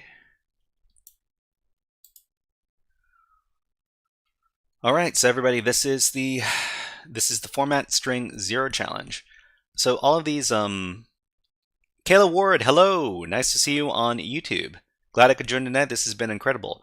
Oh, I mean, if you've been learning a lot, I'm happy. I'm happy to be able to to provide some good service to all the cybersecurity people out there. And if you have any questions about anything that we're doing, please let us know in the chat. We'll try to answer the questions or the comments as soon as possible. All right, so this is the format string 0 challenge. I think this should be fairly similar to the other binary exploitation challenges we looked at tonight, but we can go ahead and download the binary and the source. Remember that you can access all these challenges from your PicoCTF web terminal, or the web shell it's called.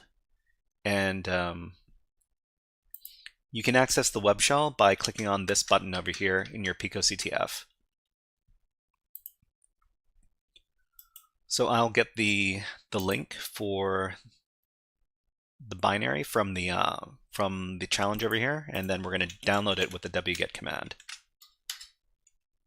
Okay. So after we do that, we can download the source code by tacking on the .c to the end there. And after that, we're going to see that we've got format string 0 and format string 0.c in here. The first thing we need to do is we need to make the format string 0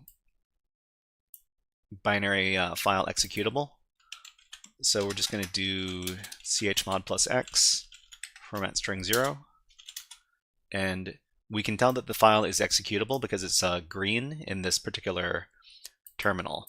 So after that, we're going to take a look at the C source code for this program here to see where it's vulnerable. So we're just going to take a look at it inside of our text editor. Hold on, that was I accidentally opened up the binary instead, and that is not human readable. So make sure that you're opening up the format string 0.c file. Okay. All right. So what do we have here? So we've got our buffer size. It's called 32. Well, the buffer size is 32 bytes in this case. The flag is 64 bytes, so we shouldn't make a flag that is over 64 bytes long. Okay, so this is another challenge where we have a segmentation fault handling script, and sorry, not a script, a function. So this function right here tells the program what to do if the program crashes. So signal segmentation violation, I think it's called. Segmentation violation means that there's something in the memory that shouldn't be in the memory. So there are non-instructions in the memory, and that's going to cause the program to crash. So that takes the argument of the segmentation fault, or the yeah, I think that's what it is. So if the program crashes, it's going to print out the flag. So this is pretty much, this is very identical. This is very similar to the previous challenge. So we need to overflow the buffer and crash the program to get the flag. So we know that the buffer size in this case is 32 bytes. I think that's what the user input is going to be. Where does it say? We need to look for some place where it references the buff size. Okay, let's take a look. Okay, so we got a buff size. So choice 1. So I guess choice 1 is user input, and it's going to scanf as a string our choice. So we can put in our own choice, and it's going to be a maximum, the input is going to be a maximum size equal to the buff size.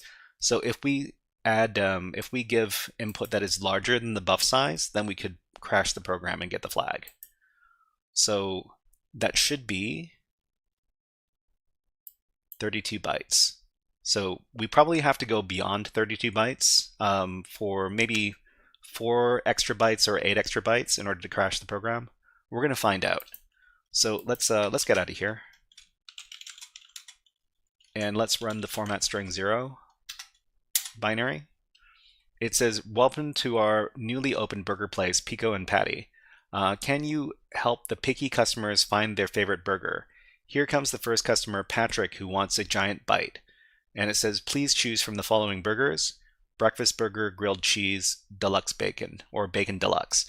So how does the, so do we just type in our answer? It says, Patrick is still hungry. Try to serve something of a larger size. So I guess that's the, that indicates that we need to send more bytes.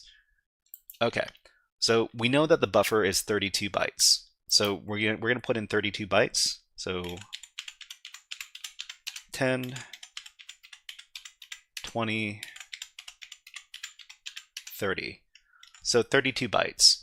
So 32 bytes is not going to, that's going to fill up the memory buffer, but it's not going to overflow it. So to overflow it, we're going to send 4 extra bytes and see if that overflows the program. So that's an extra 4, so that's 36. This is 36 bytes here. I'm just going to copy this just in case we need to use it again. Okay. So this does not overflow the program. So that was 4 extra bytes. We're going to try the same thing, but with 8 extra bytes instead. Okay, so 8 extra bytes was not enough to overflow the program. Let's try 12 extra bytes. Hold on. Let's go back up to the top. So this is 12 extra bytes. Huh, that's still not enough to overflow the, that doesn't overflow the buffer enough so that it causes a crash. So how many? So if you ever wondered how you could figure out how long a string is, you can echo out the string, and then you can pipe it into WC for word count, and it'll tell you how long your string is. So that's 45. Well, maybe we can add an extra 8 to this to see if it overflows it. Ronan says 48. Yeah, I guess it could be 48. Let's try it out. So let's send the 45 and then let's add another 3. Okay, so 48 was still not enough. We're going to have to add more to that. Let's try another 8 on top of this. So 48 is going to be 56. 1, 2, 3, 4, 5, 6, 7, 8. Oh, okay. So it says bus error core dumped. So it did crash. So this did. Ronan, hello, nice to see you here, and welcome to the stream. Why don't we give you a fun little video redeem? We got the, how about the desert frog? People told me this was too loud. Let me know if this desert frog is still too loud for everybody.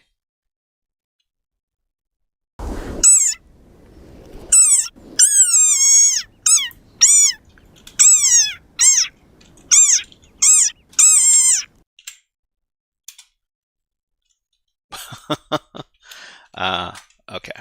So how many bytes is this? This is 48. Let's try 56. 56 is another 8.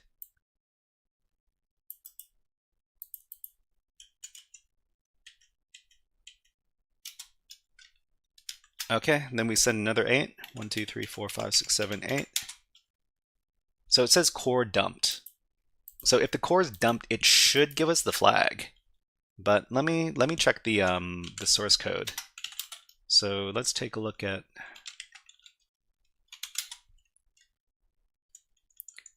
So it says here that this is the segmentation violation handler here. So okay, I think it did crash, but it wasn't a segmentation fault. I think that's why we don't get our flag.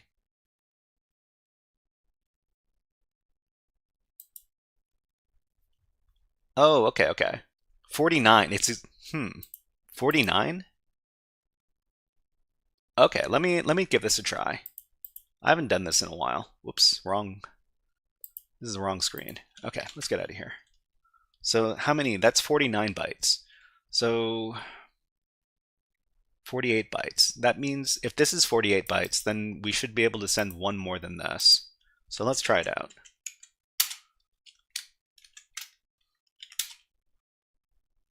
Huh. That's interesting. So this does crash the program and we get the flag, but if we send too many bytes, then it doesn't work anymore. So we have to be, so it's not necessarily like, we can't just crash the program with like countless numbers of bytes. We have to be precise. Let me do it one more time. So if we just send a bunch of stuff, it doesn't necessarily crash the program. That's I'm learning as much as everybody else is learning.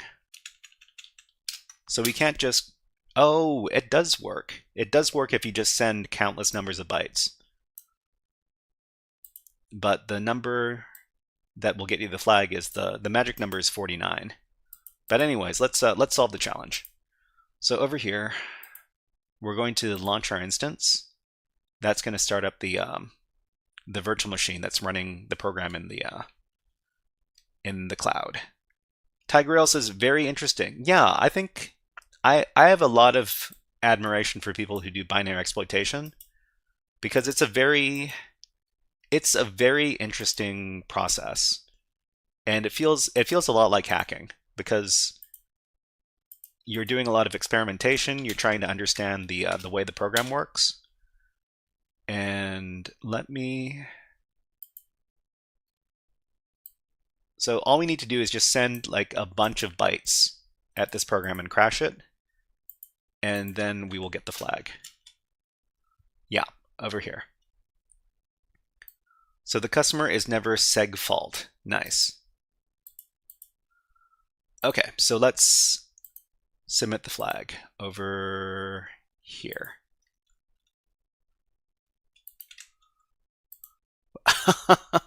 Oh no, I accidentally. Anyway, submit that flag. Done. Ronan says I counted 48, but word count says 49. So, that's funny. Is it because word count is something weird is going on with word count? Okay, and that's 4 bytes. Word count. It says 5. I think word count is going to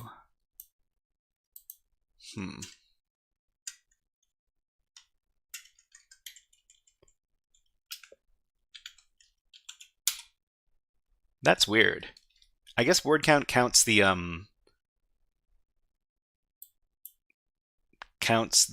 carriage return, I think. And it counted as an extra character. But actually, you know what? Let's ask the AI for an explanation for this. Because, you know, we asked the AI for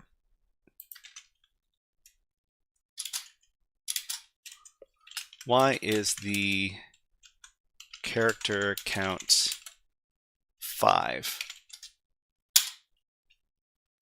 The full string is 1 byte.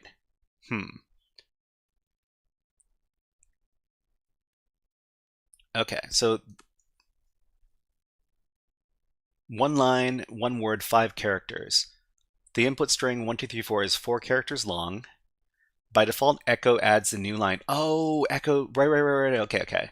Echo adds the new line character at the end of the output. So let's so if we do echo with the -n argument, which means no new line, then this should come out as 4. That's it. So echo always adds the new line unless you give this argument here. So this is how you get the accurate number. All right, so yeah, I knew that, but I guess I forgot it. So that's it. Okay, so let's try another fun challenge that's in the same kind of vein, but it's not exactly a buffer overflow challenge. So this is the RPS challenge. So over here, this challenge is called RPS. Here's a program that plays rock, paper, scissors against you. I hear something good happens if you win 5 times in a row. Okay, so we can download the source code with the flag redacted here.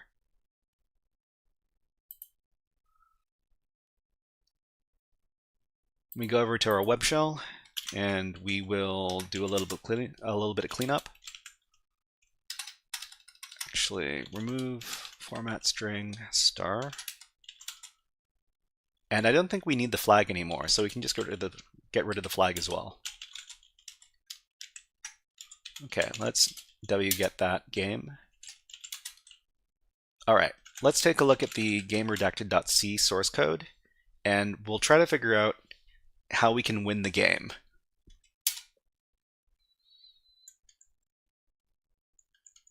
Okay, so we see here that we've got the flag over here, but it's been redacted, so we can't read it. But so we see here inside the program code, it says that if we choose rock and the computer chooses paper, we lose. If we choose paper and the computer chooses scissors, we lose. And if we choose scissors and the computer chooses rock, we lose. So what we're trying to do is we're trying to give input that's going to win. It says, please make your selection. It says rock, paper, scissors. And what it's going to do is it's going to, where was it? It's comparing your input versus the thing that makes you lose. Hold on. Let me try to find.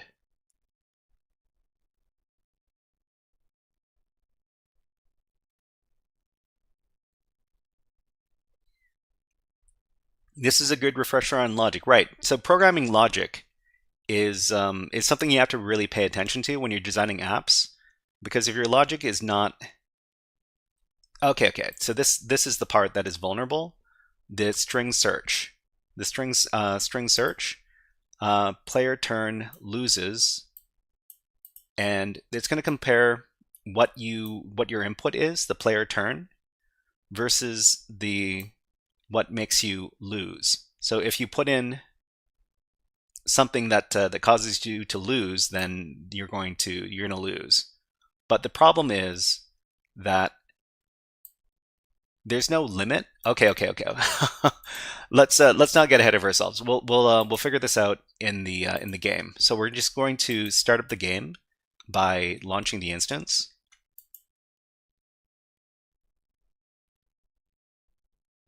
And then we're going to take a look using netcat. So we can netcat to access the challenge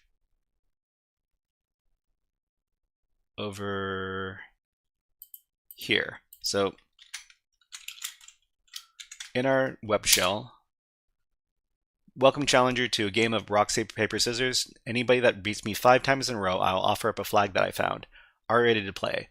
Type 1 to play the game, type 2 to exit the program. So we want to play the game, of course. And it says, make your selection, rock, paper, scissors. So how do we make sure we don't lose? Rock, paper, scissors. What can we provide to the program to make sure that we never lose? So the program knows that if we choose rock and the computer chooses paper, then we lose. But if we provide something else and they provided paper, then we win. So what can we do to make sure that we win? Choose Vulcan. Tigrail, you know what? That's almost the exact solution to this question. So if the computer knows that you if the computer knows that what is going to make you lose, what do we do to make sure that we win? So keep in mind that we have to type in our answer. Okay, so it says rock, computer played scissors, you win, play again. Okay, we can play again, and we can choose rock, and it says you didn't win this time. Big Bang Theory reference Tigreal. Yeah. Well, I mean, I haven't watched too many episodes of The Big Bang Theory, but I get your I get what you're putting down. So here's the thing. So if we type in something random,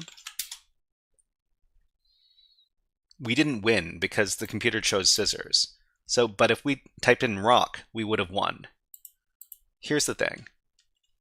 It does this program doesn't check how long your selection is. So you could do something random and something else, and rock and something and scissors. And I won because inside of the input there was the thing that that wins.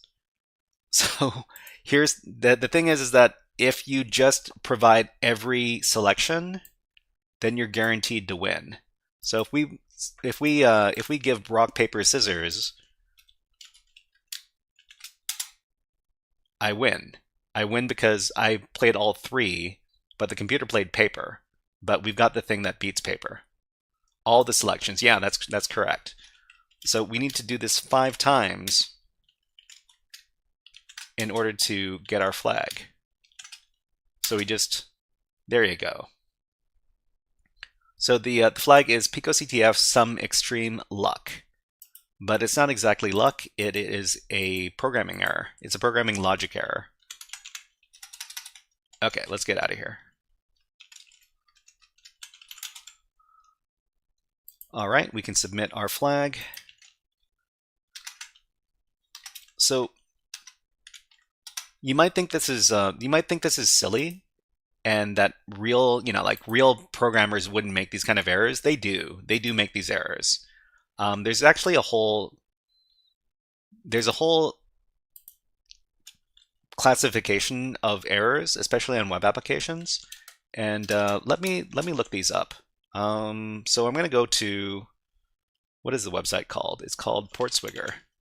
So Portswigger Web App Security Academy. And let's look up. Tigreal says, "I really appreciate your teaching style." I'm just trying to show. Well, I mean, I show. I don't tell. I could tell everybody, but I'd rather give people a demonstration of what exactly is going on because, well, I mean, actually, ideally, I do both. But there's a whole classification of web application errors called business logic vulnerabilities. So what business logic vulnerabilities are basically logical errors in the web application code. And these are commonly associated with infinite money glitches. So inside of any shop application, you could potentially test and see if you can buy -1 of any item. So if you buy -1 of an item, you're not spending money, you're getting money. So these are things you can check for when you're doing web application security testing. And so how do these vulnerabilities arrive? What is the impact? Well, the thing is that if you've got some sort of logic flaw in your program, the users could potentially abuse it to get everything for free, or to actually like, they could get things for free, or they could get money. They could buy negative amount of items and actually get money into their balance. It's really interesting stuff. Yeah, but bug hunting. Yeah, these if you find this kind of vulnerability on an application and you're part of a bug bounty hunting program, you could potentially report it and get a bunch of and get paid for it. But did I already? Yeah, I already posted the link in there. But it's just something I wanted to point out over here as the last little part for us looking at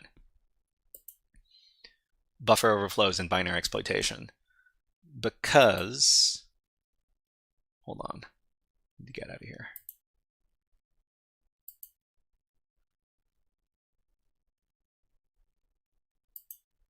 Because when we're talking about when we're talking about binary exploitation, we're talking about abusing a program. And abusing a program isn't just doing buffer overflows. It's basically taking advantage of insecure programming of a program in order to, the insecure code in a program to exploit some sort of vulnerability. That could be a buffer overflow exploit. That could be business logic exploit, or any number of other like insecure settings inside the binary. But yeah, I hope you enjoyed our look over at beginner binary exploitation challenges over here, and we're going to move on to our next topic in just a little bit. But we're going to be doing more. We might do maybe one session for low-level learning and binary exploitation each week. I'm trying to diversify the amount of the different topics that we do each week, so that it's not just doing the same stuff over and over again. But anyways, let's move on to our third topic of today, and the third topic is going to be over at Over the Wire, and we're going to be doing some web app security stuff. So if anybody doesn't know this classic game over here, it's called the Natas game.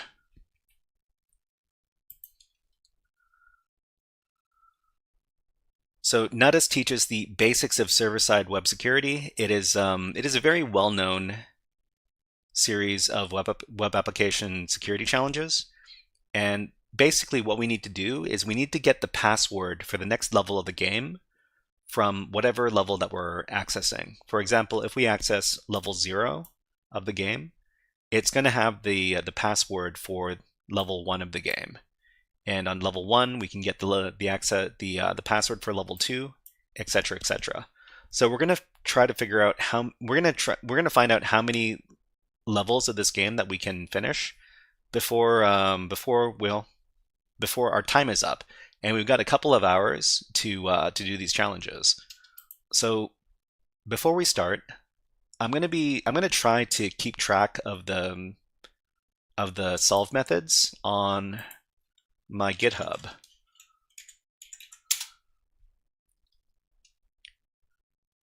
So HackerFrogs, and I've got my walkthroughs.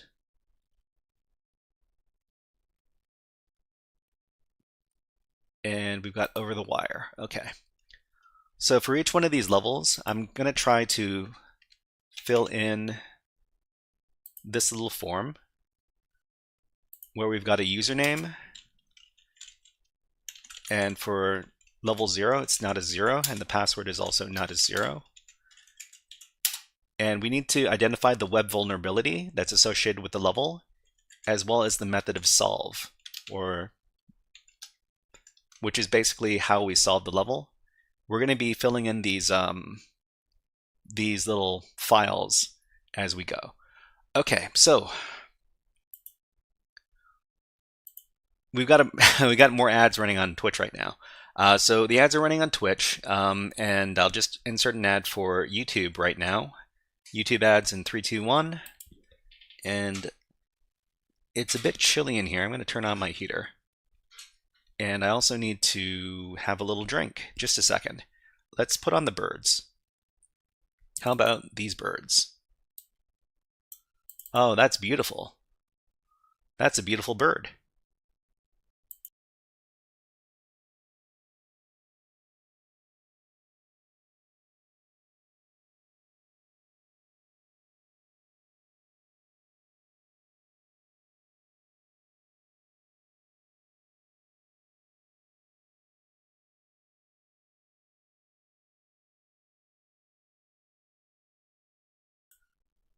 Okay, so anybody who doesn't know, this is this beautiful bird right here is called a spotted towhee, and it's I'm not too sure how widespread these birds are, but they're absolutely gorgeous birds. The problem is that they don't like people very much, so if they see people, they'll run away.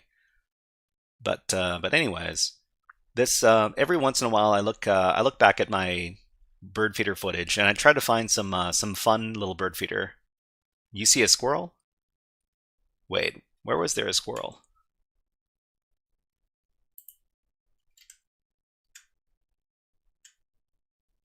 Was there... I need to check and see if there was a squirrel that ran by. Just a second.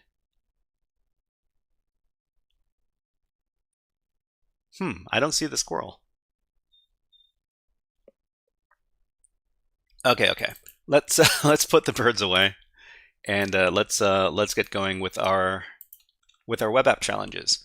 Okay, so I usually teach the first 10 levels of Natas for my web application course, but let's see if we can go beyond level 10 and see how far we get before we get stuck. It might not be too far because I haven't exactly taken a look at these challenges before. But for anybody in the audience, if you can, you might be able to help me out. So let's take a look at what's going on here. So Natas teaches the basics of server-side web security. Each level of Natas consists of its own website located at the http natasx.natas.labs.overthewire.org, where X is the level number. There is no SSH login. To access the level, enter the username for that level, for example, Natas0 for level 0 and its password. Each level has access to the password of the next level. Your job is to somehow obtain the next password and level up. All passwords are stored in the /etc/Natas webpass directory. So this is in case we discover a vulnerability that lets us access the underlying web server files. So for example, the password for Natas 5 is stored in the file etc. Natas webpass Natas 5 and is only readable by Natas 4 and Natas 5. Okay, so we start here at level 0 at this URL right here. So for anybody who wants to join along, and it's quite easy to join along because all you need is a web browser, go ahead and go to that URL right here, right there rather, and supply this as the username and the password, Natas0. So let's go ahead and do that. Okay, let's go over here. So the site asks us to log in. Remember that the username is going to be Natas0. The password is going to be Natas0.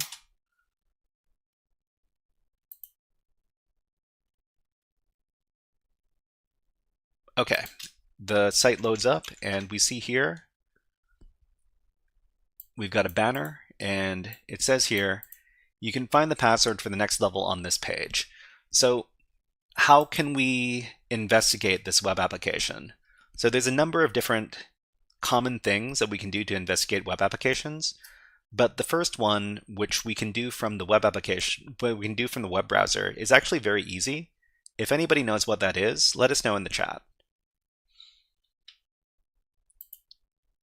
So we've got a web browser and we want to take a look, we want to inspect the page. So F12, right.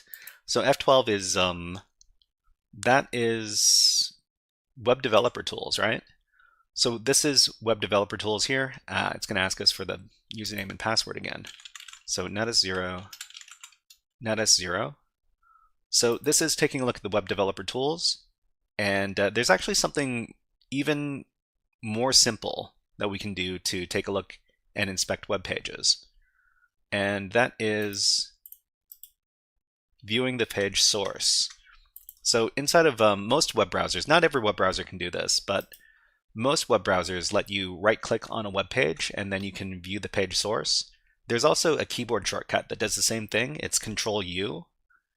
And so if we view the page source, either by right-clicking and selecting View Page Source, or using the Control-U shortcut, then we're going to be able to see the source code for the web page. So it says here that the stuff in this header has nothing to do with the level, so we can safely ignore this. So everything from this head tag until this head tag, this is all stuff we can ignore. Femyuki says, hello Femyuki, nice to see you here. And let's give you a fun little video redeem. How about a Nyan Cat? There you go.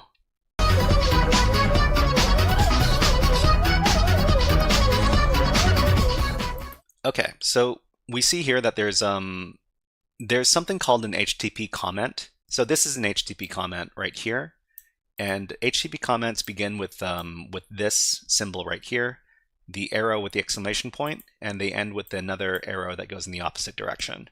So everything in here is a comment and isn't going to show up in the web browser rendering. But we see that in this other comment, there's the password for the next level. And it says the password for Natas 1 is this. So let's go ahead and copy this.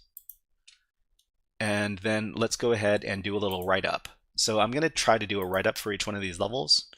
And so the web vulnerability here is information disclosure in HTTP source code.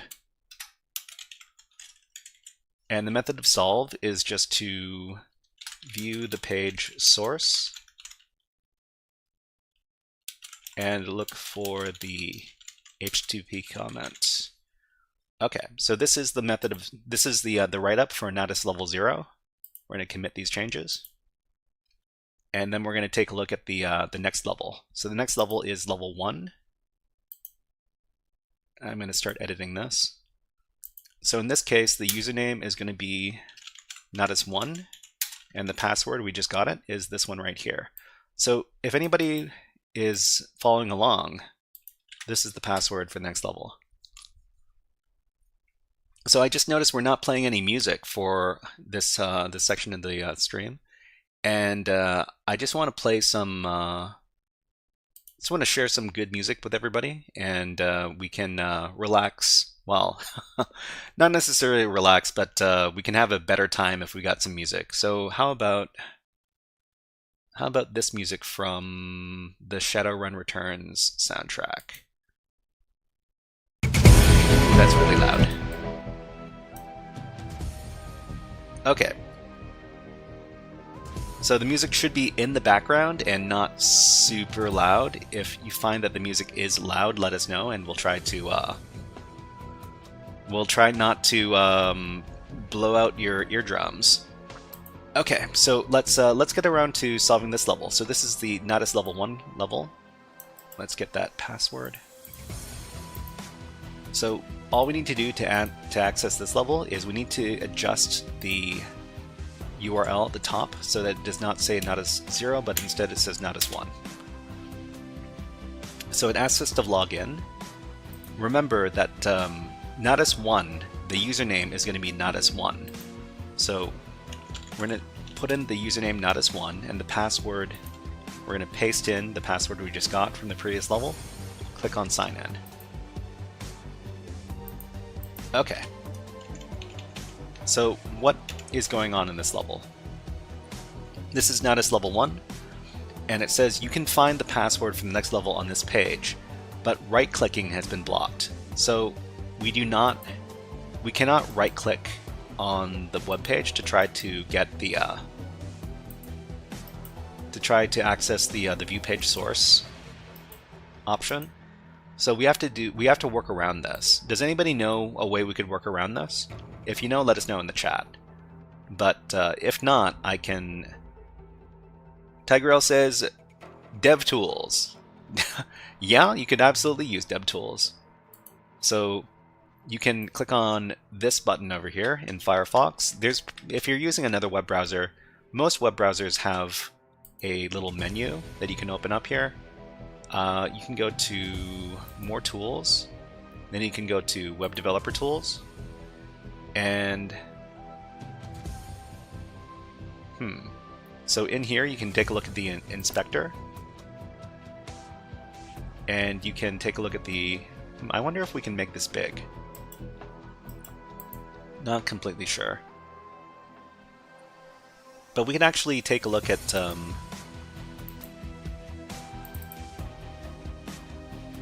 Here's the thing. I don't know if we can actually see the HTTP source code in here, but here's the thing.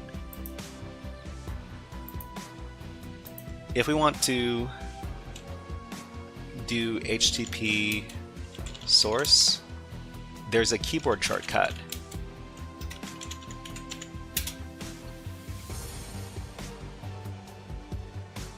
Deathwish0 says you can replace HTTP with view source in the address bar. Yes, you can absolutely do that. Deathwish, you are correct. So you can do Control-U on most web browsers, and that's going to give you the HTTP source. But another thing we can do is you can do what Deathwish suggested, and you can type in view-source.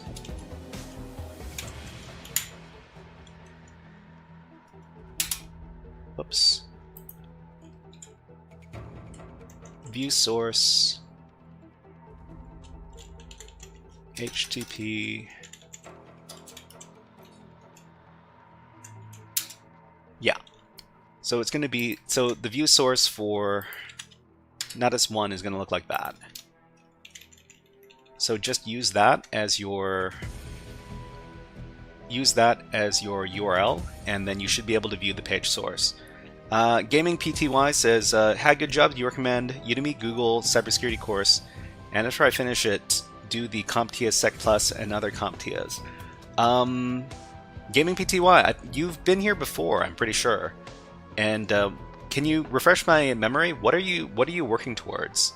Are you working towards getting a job in security testing or some other role inside of cybersecurity? Let us know, and we can better help you out.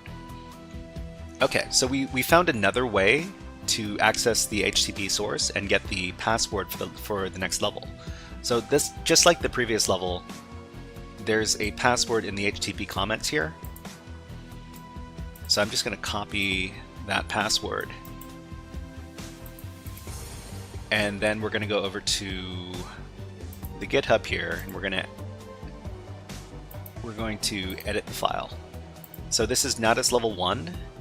The password was this. The web vulnerability that we found was the same. This was also sensitive data disclosure in app HTTP source code. And the method of solve, we use the keyboard shortcut for view HTTP source, which is Control-U. Yeah, view source. So view source is something you can manually type in. You can also use the keyboard shortcut, whichever way that you want. They're both going to get you the source code for the file. Okay, so let's save this out. And Gaming PTY says, I want the job cybersecurity more related to web services. Oh, you know what?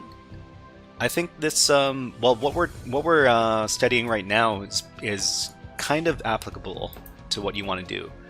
So web services, you're probably talking about web application security testing, right? If you're not talking about web application security testing, let us know. Okay, so the username here for the next level is Natas2. The password, we just got it. It was this one right here. And let me paste in the password. So why don't you play along with us, gaming party?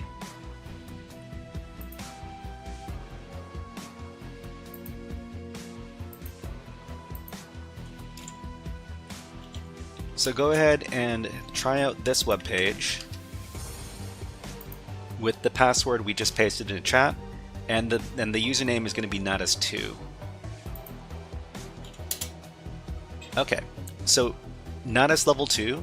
Remember that the username has to be Natas2 and not Natas1 because this is the Natas2 level. The password is the password we just got from the last level, and then we click on sign in. Hold on, let me copy that password one more time. Password is this, sign in. Okay, so this is Natas level 2. It says here that there is nothing on this page. So once again, we should probably inspect this page further to discover what is going on here. So hold on. I'm just gonna finish. Okay, so this is the level we're on right now. So this is Natas level 2, and we need to figure out what the web vulnerability here is, and then we need to solve the level. So let's take a look. So it says here that there's nothing on this page. We know that's not true. So what we need to do is we need to inspect the page source, just to take a look and see if there's anything suspicious in the HTTP source. So we can do the Control-U keyboard shortcut to take a look at what's in the level. Remember that anything in the header is stuff that we can safely ignore. So everything from here until here, this is not part of the level. So we've got here, there's nothing on this page, but there is this. So this is called an image source. So that this indicates to the web page that it's supposed to load in a file, so a picture file. So in this case, the picture file is this one right here called pixel.png. So what should we do? What should we do to investigate further? We should probably check out this link. So we can check out the link by clicking on this. So if we click on this, this is literally a pixel.png. So it's a PNG file that is made up of 1 pixel. We can zoom in on it really close. It doesn't get very much bigger. But what should we do? Okay, Femyuki has the answer, right. What we need to do is we need to investigate the previous directory. So the pixel.png file is inside another directory called the files directory. So we can see this in the URL over here.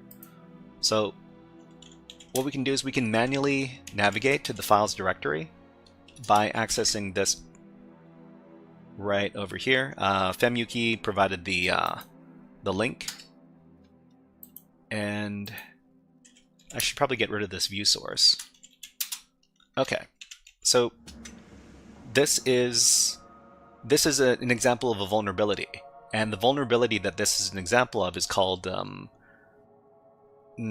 directory listing. I think it's called either directory listing or directory inclusion. It's called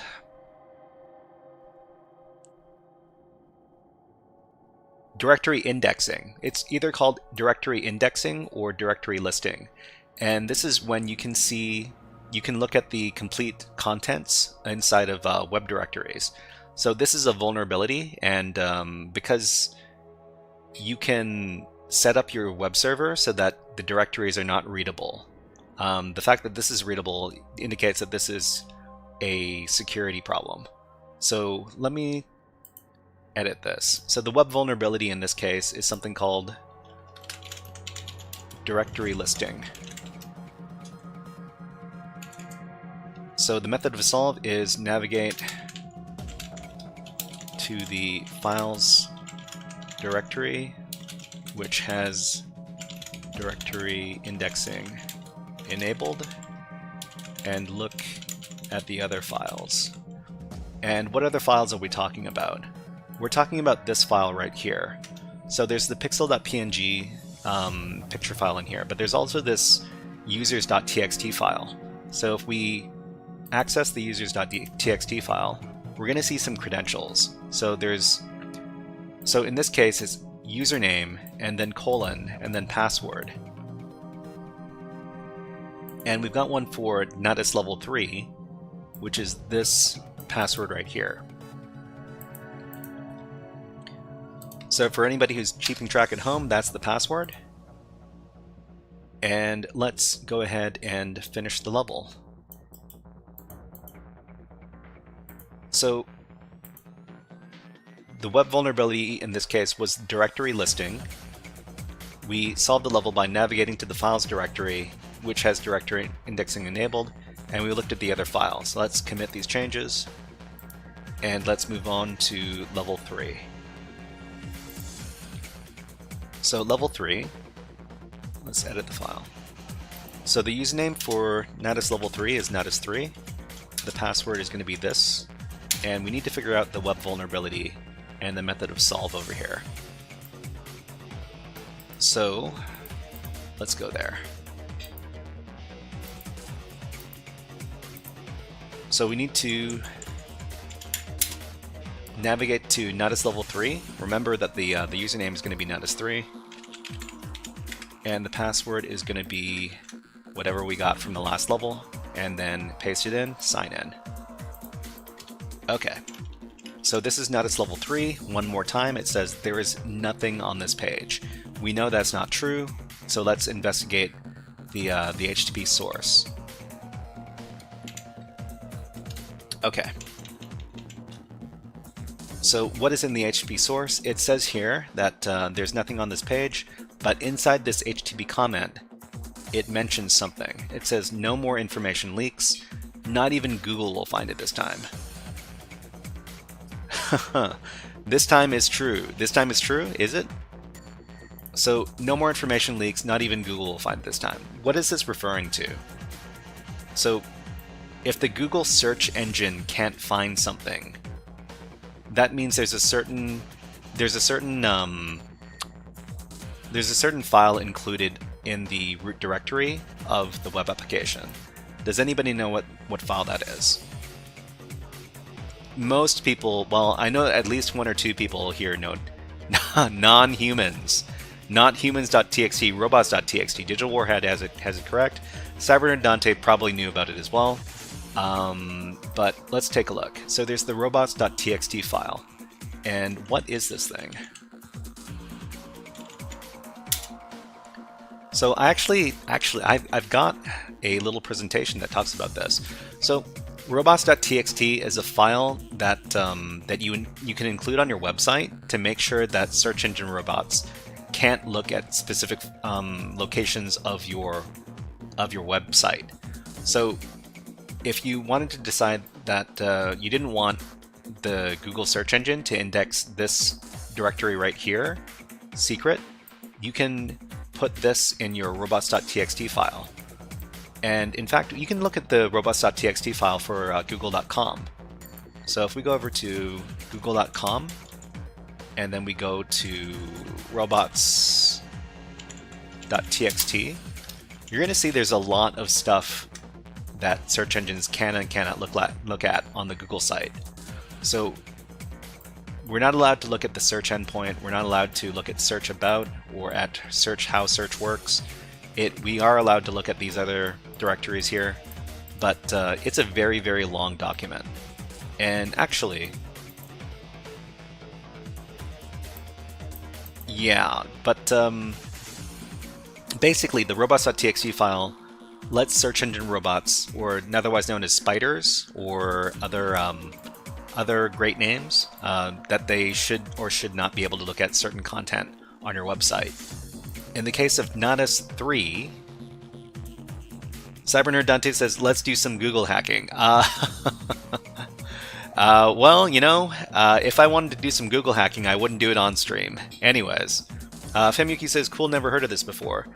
Do you have any videos about Burp Suite and SQL injections? Gaming PTY, yeah, we do. Let's see. We will be talking about some SQL injections. Actually, there are SQL injections on the Natas game, but I don't know if we're going to get to those or not. But I do have some videos about SQL injection. And why don't you take a look at the at these ones over here. TG Artist says, tips for bug bounty tools are modules I can learn. How's it going, HackerFrog gang? TG Artist, we have some people who do bug bounty in the chat, and they might be able to help you better. But in general, if you want to learn about bug bounty stuff, you might as well go to the best website for learning about web app vulnerabilities, and that's portswigger.net.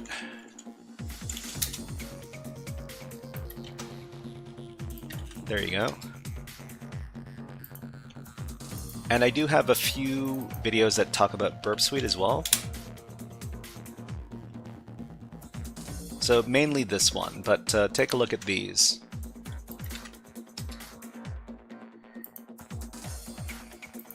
Okay, so the robots.txt file on the Natas 3 website here says that we should not look at this directory right here. So the thing is that even if robots.txt is included, people can occasionally use robots.txt to discover secret parts, well, private areas of the website that we shouldn't access, like this endpoint right here. So we can go ahead and plug in the endpoint, and then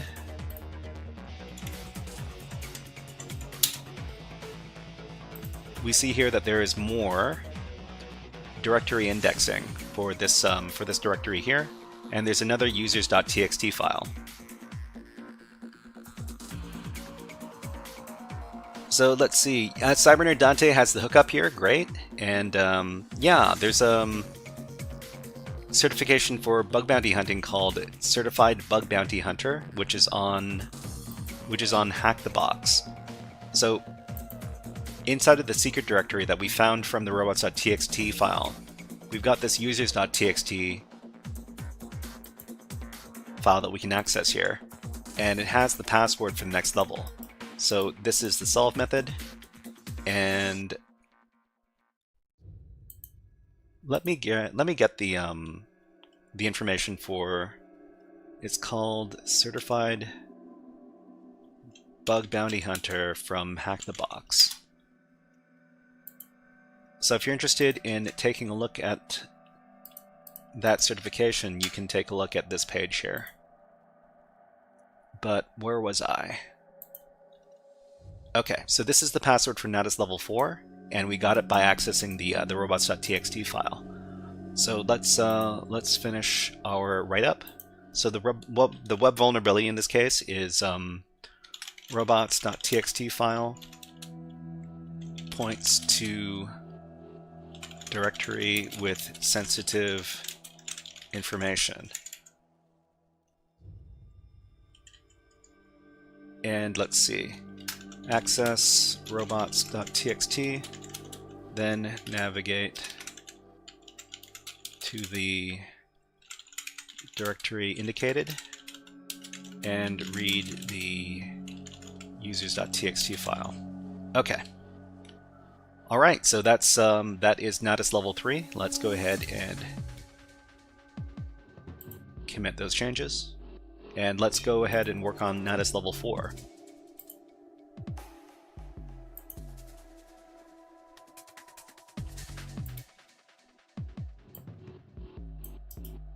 So anybody who's keeping up, this is Natas 4's password.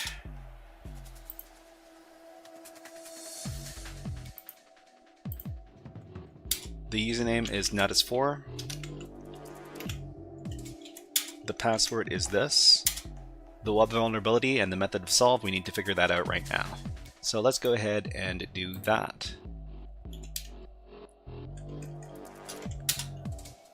Okay, we've got ads running on Twitch right now, so we're going to take a little break. Everybody on YouTube, we're going to add a little ad ourselves. Ads in 3, 2, 1. Let's go ahead and show. There we go. It's a nice snowy scene for you. I'm gonna take a little drink, just a second.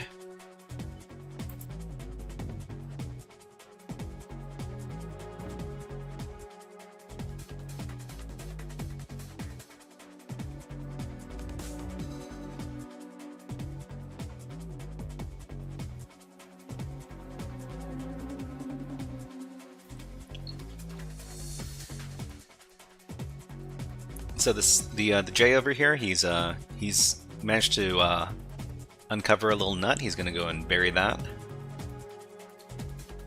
We've got some squirrels running around as well.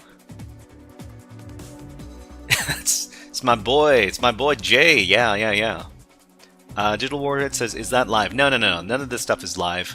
I get all the bird feeder footage. I try to find the best little clips and show them on the stream.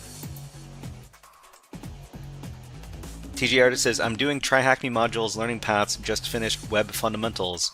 I'm about to do intermediate version of it. Next penetration Testing learning path, HackerFrog. Can you tell me if I'm on the right path? Digital Ward says I was surprised to still see snow.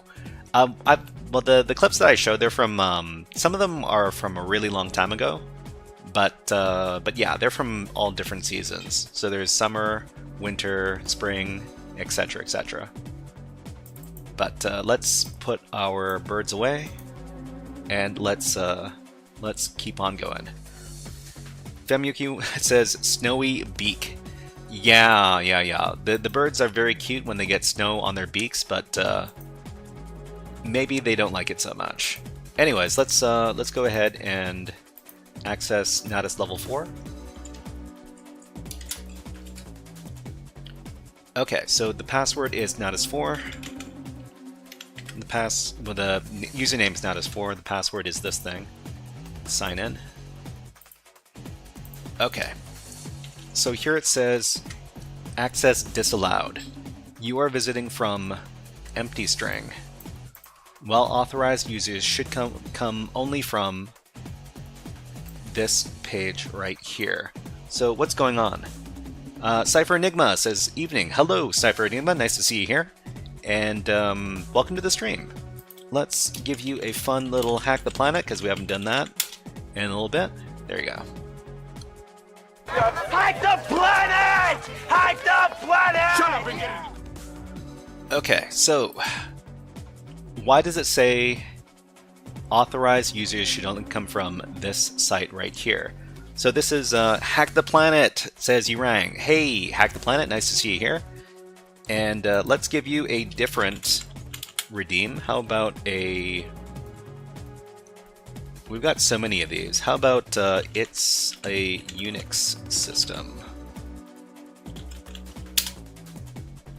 It's a Unix system. I know this. It's all the files of the whole park. It tells you everything. So, yeah. So Unix will protect you from dinosaurs if you know what you're doing. All right. So let's go ahead and what was it that?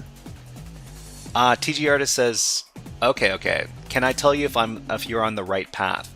I think if you want to learn about bug bounty and you want to learn about web stuff, the Natas CTF labs are a pretty good place to learn. Another good place to learn is the PicoCTF. The PicoCTF platform over here. So this is another CTF platform, and they've got their beginner network. And inside their CTF beginners network, the first 9 challenges over here, these are all web app challenges. Actually, no, this is not the beginner network. Let me... Are these... No, this is the beginner network. Okay. So let me get that link. KenPDX says, will Linux also protect us from dinosaurs? If you try hard enough, anything will protect you from dinosaurs. But in this particular series of challenges, these first 9 are very, very good for teaching you about different web app vulnerabilities. Well, not necessarily web app vulnerabilities, but different things you can test when you're dealing with web apps. And I've actually got a little playlist as well. PicoCTF. Let me get my playlist.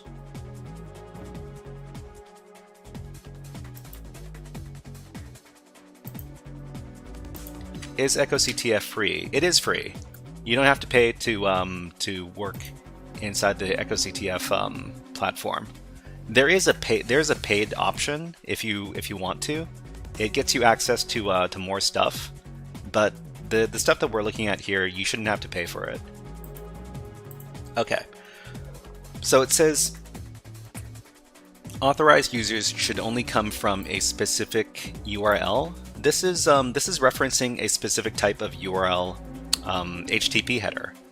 So HTTP headers are. Let me demonstrate.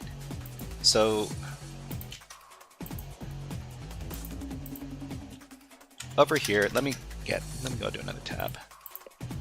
So we can use the curl program to access these web pages as well. I think you need to provide a username. So Natas4 and a password. No, wait. You need to provide the let me get the, what was the password again? This one. Copy that. Okay, so you can access web pages by using the curl program, and the curl program comes with every version of Linux. There you go. If you want to know what command we're using to access the Ronan says the refer header. That's correct. Let's see. I can just edit host file and win. Can we edit the host file and win in this case? Sometimes you can, but not in this case. But so when we send our request, we send a bunch of different HTTP headers, and in this case, these right here, these are examples of HTTP request headers. So there's the host header, the authorization header, the user agent header, the accept header, and we can send different HTTP headers with our request, and we can get different results from these web apps depending on what we send in these headers here. Of course, if we have request headers, there are also response headers, and the server sends you response headers such as date, server, vary, content length, content type, etc. And the header that we're talking about in this case is the refer header. And let me just Google this really quick. HTTP refer header.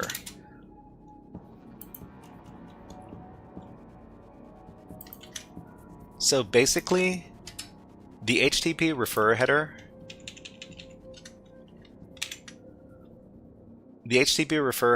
lets the server know what web page you're coming from when you visit a certain website. So it's basically, yeah, just like what Hack the Planet says, it's the page that you came from to come to this page.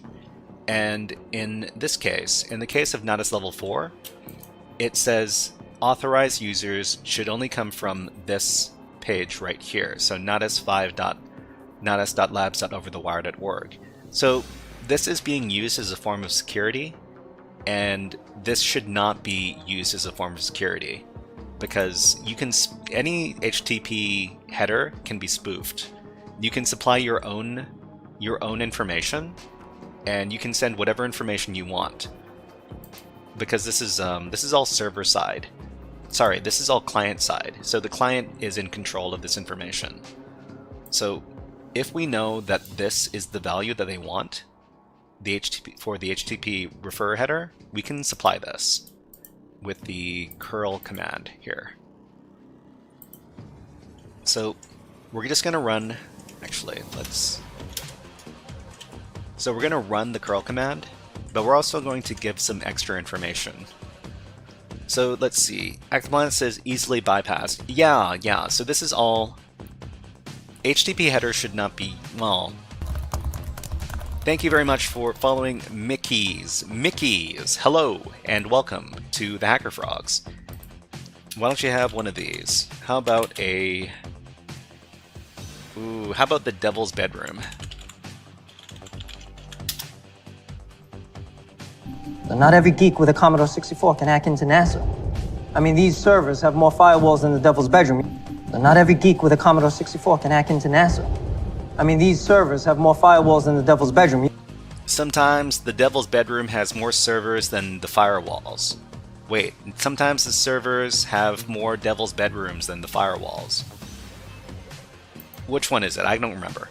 Anyways, sometimes the servers and Devil's Bedroom and firewalls. Okay, we can supply a custom HTTP header with curl using this command right here. So it's -H, and whatever HTTP header we want, we can put inside the parentheses there. So for example, we can put in a refer header And remember that the refer header is misspelled on purpose. I don't know why, but you have to spell it. You have to misspell it like this. And we can supply the HTTP header that we want over here, just like this. Okay, so the refer is now the one that they want. When we send this request,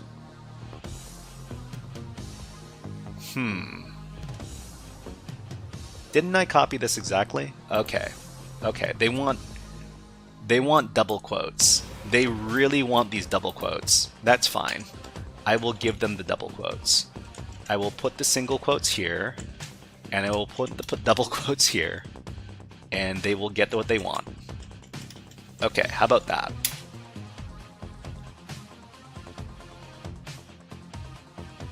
Did I? Why does it look like this?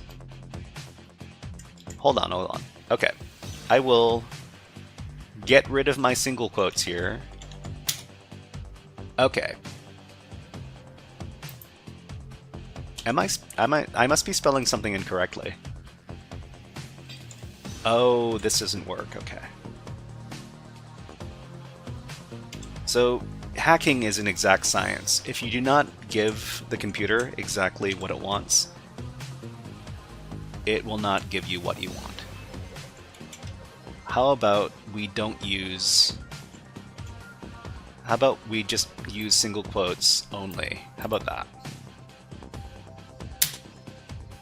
Okay, that works. Deathwish says remove the double quote. Right. That's this is what ended up working. Let me copy this to the chat. There you go. Okay, so if we give the server what it wants, then we get the password. So we see here, access granted. The password for Natas 5 is this. So let's go ahead and copy this. I'll provide this to the chat. This is Natas 5. This is the password. And let's do our little write-up. I think I'm going to need this for my write-up. Here.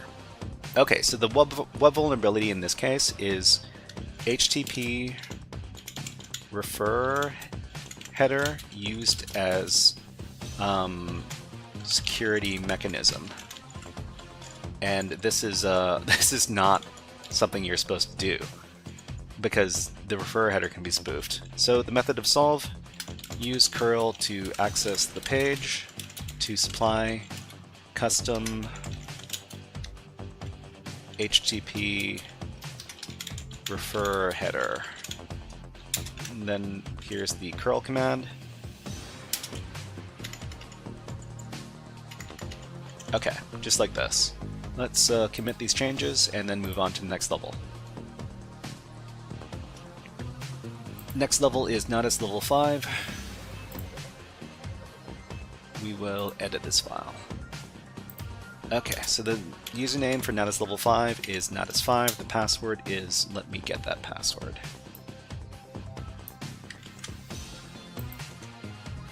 The web vulnerability we do not know. The method of solve we do not know. Okay.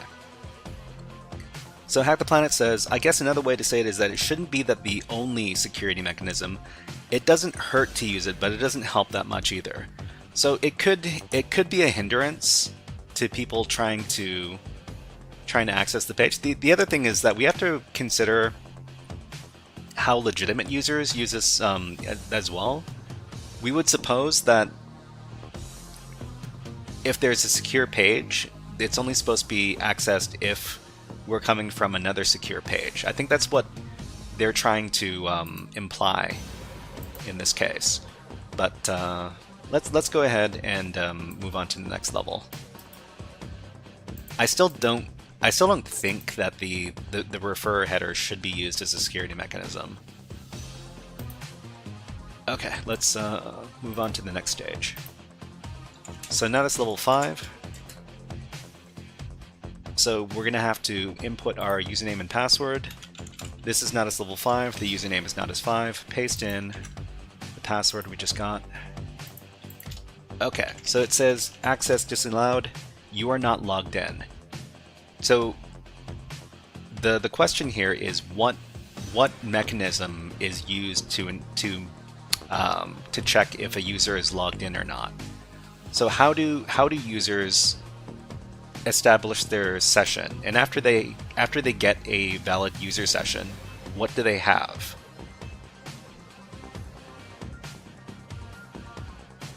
So this is a very fundamental part of modern web development.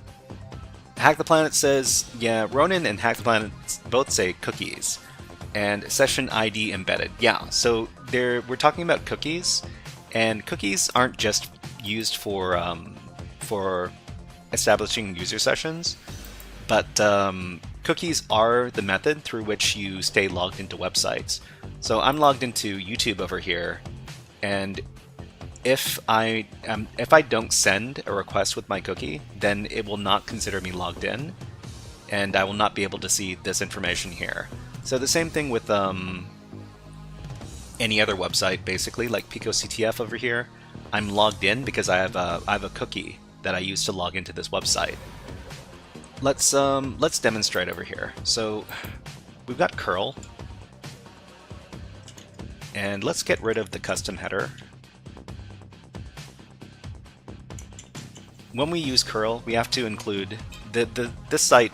The Natas site is using basic authorization, and basic authorization requires a certain syntax. It looks kind of like this. Let's paste it in, and we are accessing Natas 5. Okay. Alright, so let's clean this up.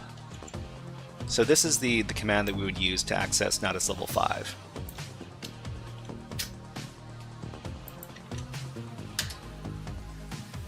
Which Hunter Bravo says, is he doing bug bounty? I would never do bug bounty on stream, because doing bug bounty on stream is very irresponsible. What happens if you find a major vulnerability in a well-known website while you're doing bug bounty on live stream?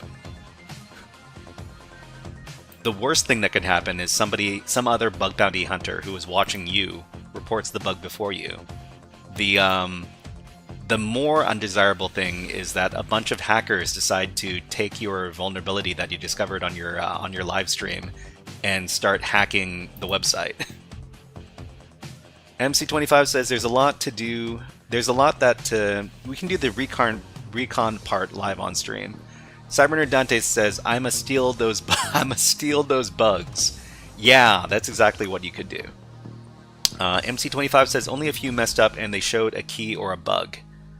Witch Hunter Bravo says, yeah, recon, I meant bug bounty recon. I mean, I don't do bug bounty hunting. I would be very, very careful about doing bug bounty hunting live on stream, because the worst case scenario is that you get sued by whatever company that whose bug that you show live on stream, and then they get hacked. So I'm not going to do anything that's going to lead to me getting sued or arrested. Witch Hunter Bravo says, what are you working on though? So we're working on the Natas CTF labs, and so they're basically a series of different web app vulnerability labs that you can work through. On each level, you're supposed to get a password for the next level. So we're on Natas level 5, and the password for Natas level 6 is on here if we can access the web app vulnerability that we exploit. Okay, so this is Natas level 5. It says access disallowed, you're not logged in. So we're talking about cookies, right? So it's usually cookies that allow people to be logged in to a user session on a website. And we're going to send this command right here to access the page. We're going to see here that we sent our host header, our authorization header, our user agent header, our accept header, and in return we receive these response headers. So we get a date header, server header, set cookie header, vary header, content length, etc. So here's the thing. we receive a cookie, and whenever you receive a cookie, if you're using a browser, you will use that cookie with all of your subsequent requests. So we get this cookie and it's called logged in equals 0. So if you know programming, you probably know that the number 0 is associated with the false Boolean value. So false means that you're not logged in. So to be logged in, we have to set our cookie to logged in equals 1. Witch Hunter Bravo says, I'm reading CEH version 12, and I'm reading Pentest Plus, Network Plus, and Security Plus, and Burp Suite Novice to Ninja Book. Geez, you're doing a lot of reading. I don't think I've done that much. Honestly, I don't I don't read. That makes me sound like I'm illiterate, but well, I mean, I'm obviously literate, otherwise I wouldn't be able to do this. But I don't read hacker books. I do hacker exercises. I do CTFs, but I'm not saying that reading's bad. I'm just saying that everybody learns in different ways. If you're a person who learns well by reading books, then you should read books. If you learn well by doing exercises, you should do exercises. But yeah, that's a lot of books, and I hope you get some good stuff out of that, Witch Hunter Bravo. Okay, so we need to send a custom cookie. We need to send the cookie logged in equals 1, and if we send this, then we can get the flag. So the thing is that we can also adjust this in our web browser. Thank you very much for following on Twitch, Johnny Prime BR. Thank you very much. Have a hack the planet on me. Hack the planet! Hack the planet! Shut up and get it! Okay, so inside the web browser, we can go over to our button over here, Open Application Menu, and then we can click on More Tools, and then Web Developer Tools. So we can go ahead and open up our Web Developer Tools. Why is it asking for all this information? But this is what we want to do, right? So we can access the cookies for any website that we have inside of the Storage tab. So there's a bunch of tabs inside of the Web Developer Tools. Click on Storage, and then click on the website that we're currently looking at. So it's going to be Natas 5, and these are the cookies that we currently have. So these two are Google cookies over here. I'm not too sure what they're used for. They're probably tracking cookies of some sort. What we're interested in is this one right here. So the name of the cookie is login, and the value is 0. So we can just adjust the value of the cookie from 0 to 1. So 0 is off or false, 1 is on or true. We set the value to 1, and then we click on refresh page, and then we have access. Witch Hunter Bravo says, yeah, I'm hoping I can gain theoretic knowledge first, then I'm slowly incorporate hands-on activities, though I still wonder if I'm learning efficiently by reading all those books. So I'm not going to argue against reading books, because that makes me sound like I'm some sort of anti-intellectual. But I think you should definitely do both. You should read the books, and you should do the exercises. And if there are exercises, illustrated in the book, then you should do those. But what's your goal, Witch Hunter Bravo? If you don't mind me asking, let me know what your THM equals book. Try hack me equals book. Maybe. I definitely prefer doing over reading, but I think reading has its place if you're a person who learns well by reading books. Femyuki says the problem is retaining the content of the book. Yeah, I develop muscle memory, so I do these exercises over and over again, so that I develop a kind of muscle memory for doing the stuff inside the exercises. So we adjusted the cookie from false to true, and then we got the password for Natas level 6. So this is it.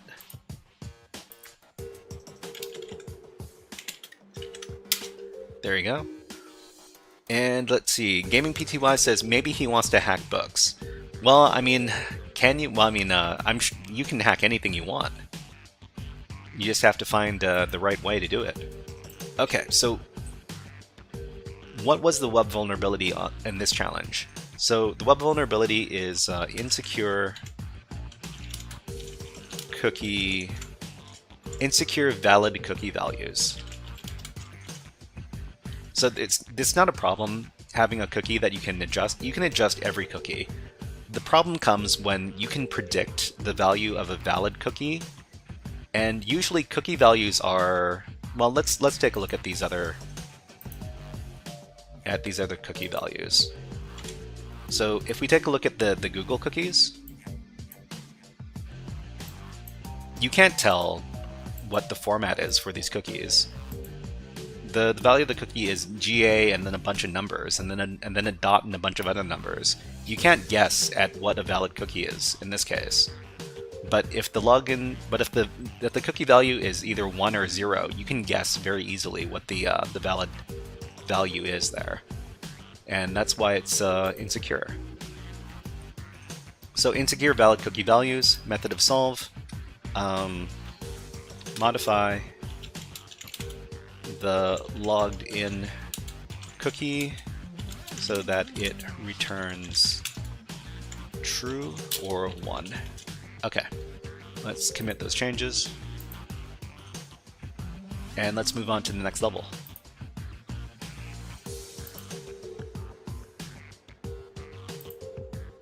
Okay, so this is Natas level 6. The username is Natas6. The password is, let me get that password. Okay, so we've got Witch Hunter Bravo says, my goal is to be able to make a living by finding vulnerabilities in systems like White Hat, and also in the future trying to work in cyber law enforcement. Yeah, so it sounds like what you're trying to do would either lead you to doing bug bounty hunting or web app security testing. And well, I mean, this is the right place for you because we're doing Web App Wednesday. If you're interested in learning about all sorts of web app vulnerabilities, so portswigger.net has their Web App Academy right here.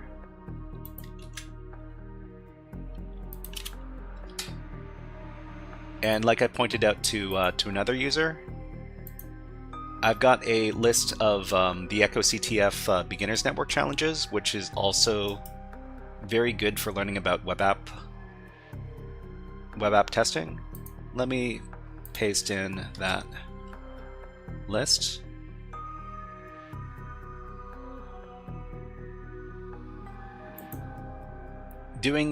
Working through the labs over at the Natas CTF labs. This is also very good for learning about different web app vulnerabilities. We've got ads running on Twitch right now, so we're just going to run an ad for YouTube, and then we're gonna look at some birds. There's a bird. That's my favorite woodpecker, the northern flicker. He's a handsome little guy, and he's got his red mustache. Just a second, I'm going to have a little sip of water.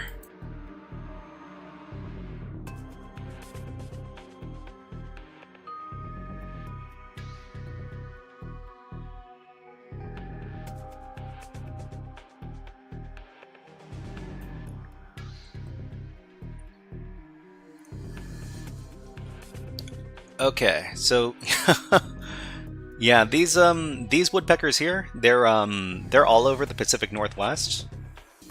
A very distinguished gentleman. Yeah.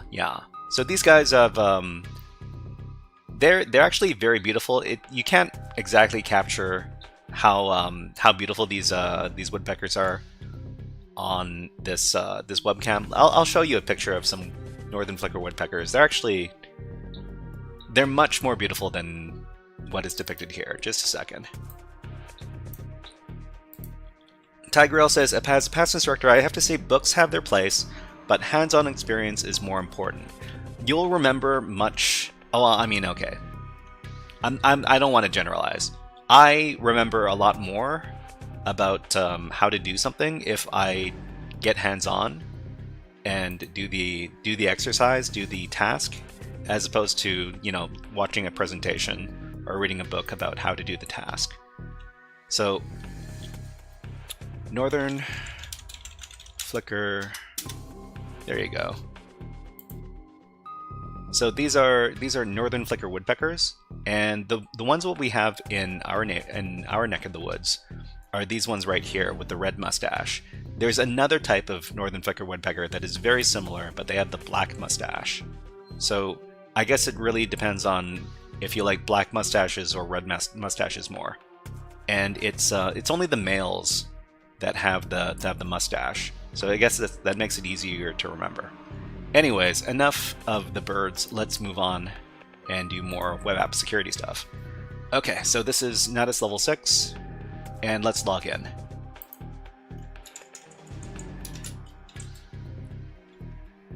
So Natas, it asks us for the username. It is Natas6. The password is, let me grab that password.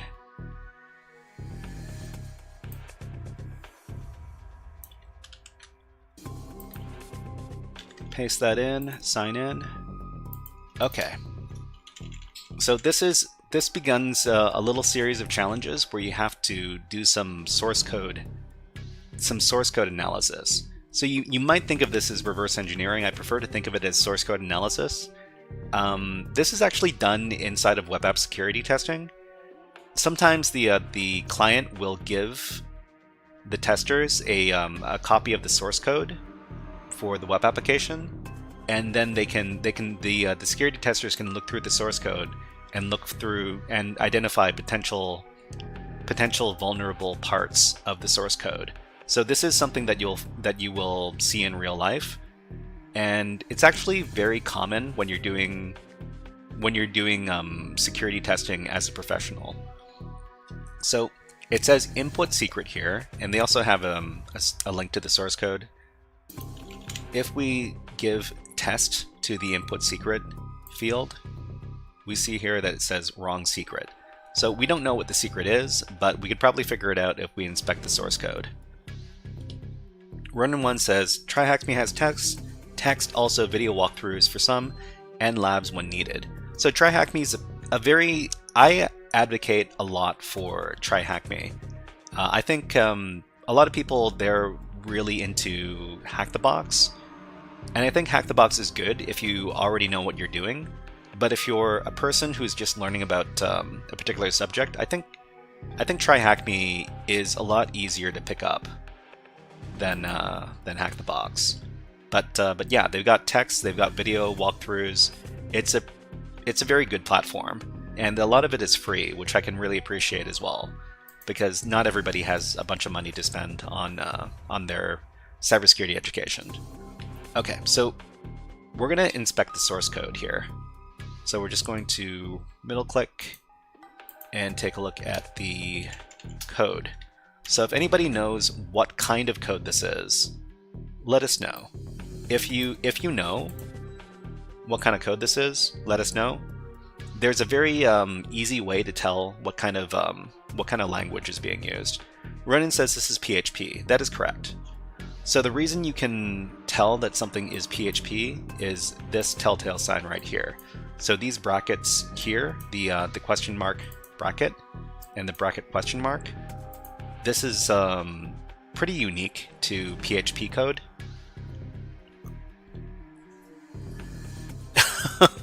Cyberner Dante, are you trying to hack me? Are you trying to hack our console by giving the ls command?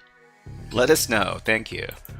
Okay, so what is happening inside this PHP code? If you don't know, and if you don't know the PHP language, you could feed this into an AI and then ask it exactly what's going on. Let's do that. Well, we could do that for fun a little bit later.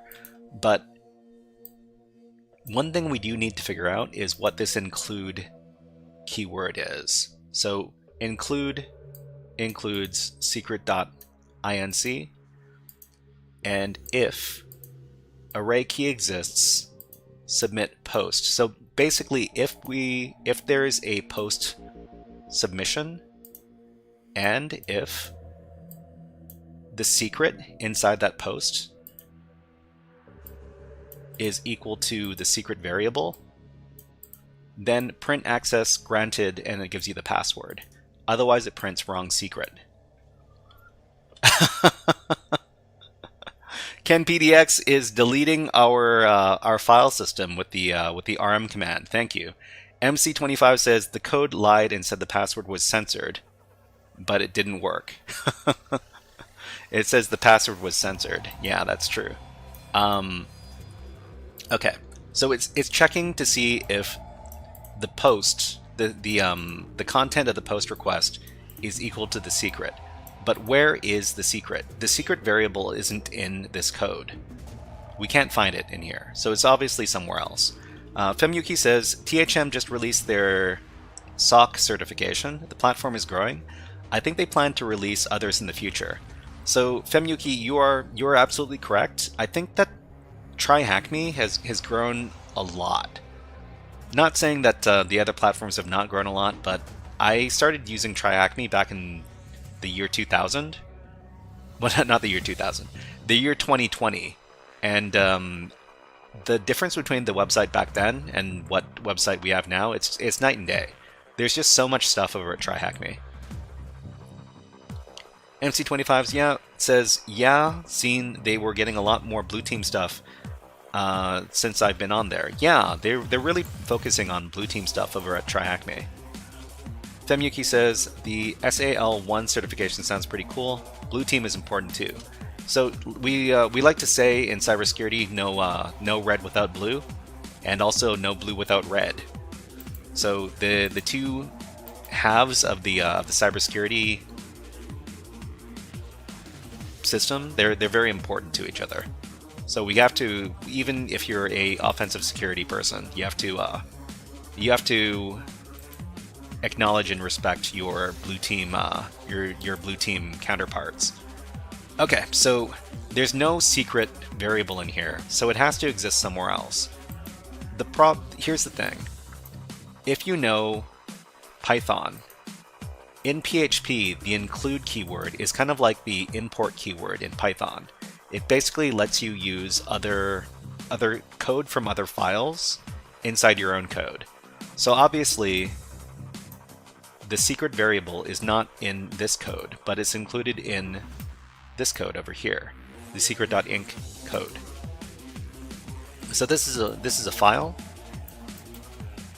and we can find it on this server over here in this directory, the includes directory and the secret.inc directory. Okay, so here's secret.inc. Secret.inc, it's invisible ink, so you can't see it unless you inspect the source. So it's using this secret right here. So if we feed the application this secret, then it'll give us the password for the next level.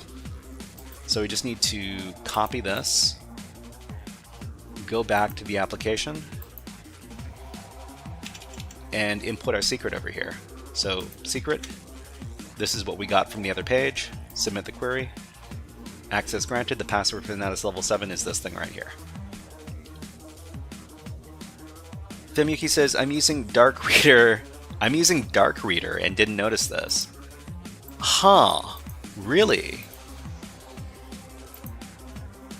Really? Okay, let me, using Dark Reader. Did they put white?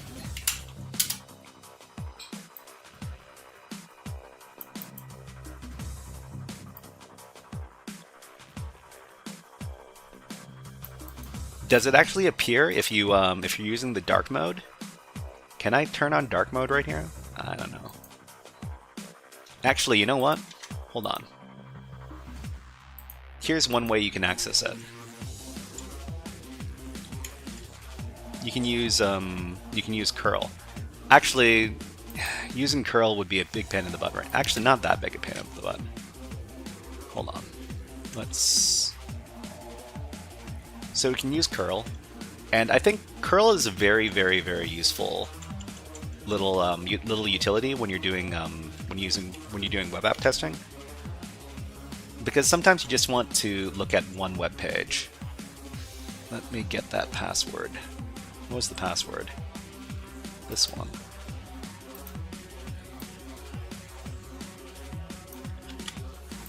Okay. Okay, so if we use curl to access the page, then we're going to see this stuff right away. Great. All right.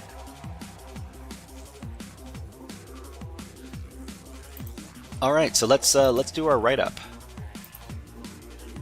here. So we need to identify the web app vulnerability on this level. On this level, the vulnerability was source code. Source code disclosure. So we were able to see the source code. That was the vulnerability on this page, and due to source code disclosure,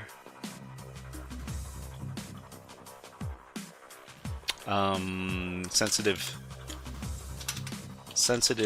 data could be accessed.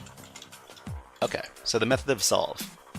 Look at the source code in the link, identify the PHP file included in the code, read the secret in the included file. Okay, so that was the method of solve for this level. Let's commit these changes. And what is the password for the next level? It's this. Did I paste it in already? Let me provide it to everybody in chat. Natas 7.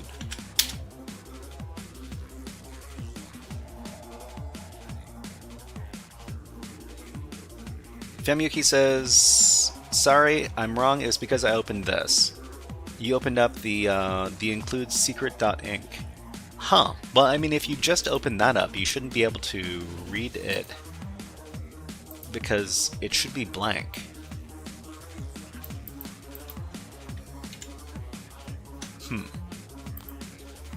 But anyways, let's move on.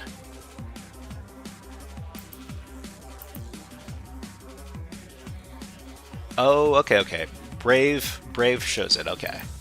All right, let's move on to the next level. So that's Natas level 7. Remember, the password for Natas 7 is the username for Natas 7 is Natas 7. The password is this thing.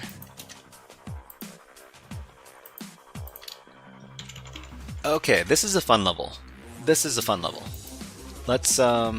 up our write-up first. Start editing this. Okay, so the username is Natas7, and the password is this thing. Let's start solving the level. So if there are two links on this web application, so if you hover over the home link looks like this, and I'm pasting it in chat. And actually, I can just hold on. So this is what the link looks like. Can anybody identify something that could be vulnerable in this URL? If you know, let us know. People who are regulars in the stream, they should be able to identify where the vulnerable part of the URL is. Hack the Planet says, Hack the Planet and Cybernerd Dante are on the right path. It says parameter might be local file inclusion. Cybernerd Dante says good old LFI, so local file inclusion. So basically, local file inclusion is, I'm pretty sure I've got a little what do you call it? It's a presentation that talks about this stuff. Hold on, let me go over to. Is this a hacking?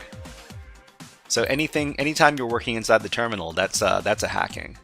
Just in case anybody doesn't know what that refers to.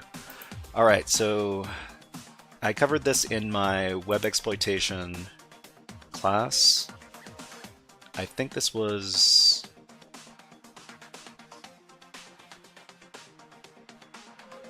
version 7.5, number 4.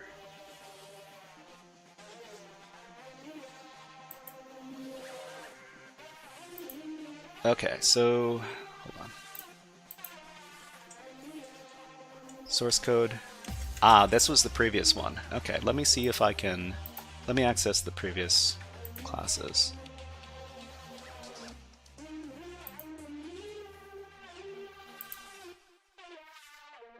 Okay, so it was 3. This one.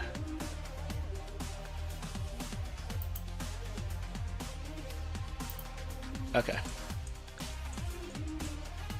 So, okay, we're talking about URL parameters. So we can see inside of this link there are URL parameters, and this is a URL parameter right here. Everything after the question mark, page equals home, this is what is called the URL parameter. So what are these? URL parameters are variables attached to the end of URLs. They can be identified by the question mark directly after the web page or directory name, followed by the parameter key name, then the equal sign, and then the value. So here we've got a parameter. It's the word color. This is the key, and then equal signs, and then the value. So color equals blue.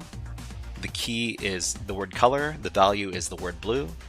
And if there's more than one, they're going to be separated by these ampersand symbols here. So if there are multiple parameters included in the same URL, they are separated by the AND or ampersand symbol. So there are a few different reasons why web pages use URL parameters. The most common one is for search queries. So you'll find these URL parameters on the google.com page. So every time you search for something, there's usually going to be a URL parameter included in the results. So if we search for apples, we got google.com. Let's search for apples. So in the resulting page, there's going to be it's going to be really, really long, but you're going to see that the first part of the URL that is returned is search, that's the endpoint, and then Q, that's the parameter, equals apples, that's the value. So you were searching for the word apples, and this is how the web server knows what to return to you. Where are we? Here? Okay. So, however, another common and potentially dangerous use of URL parameters is to instruct the web server on which web page to display. So anytime the web server is using the name of a file or a web page in the URL parameters, that's dangerous, because it could lead to a security flaw that's called local file inclusion. Let's talk a little bit more about that. So the use of URL parameters which reference other files on the web server could potentially be exploited in an attack called local file inclusion, or LFI. Local file inclusion is a web app vulnerability where arbitrary local web server files can be accessed through a web interface. LFI vulnerabilities can lead to sensitive data exposure and can also be used as a first step in a chain of exploits. So you can use local file inclusion to read sensitive files on the web server, and then use the content of those sensitive files to perform other attacks. So the inclusion of file names in URL parameters is a typical method through which a potential LFI vulnerability is identified.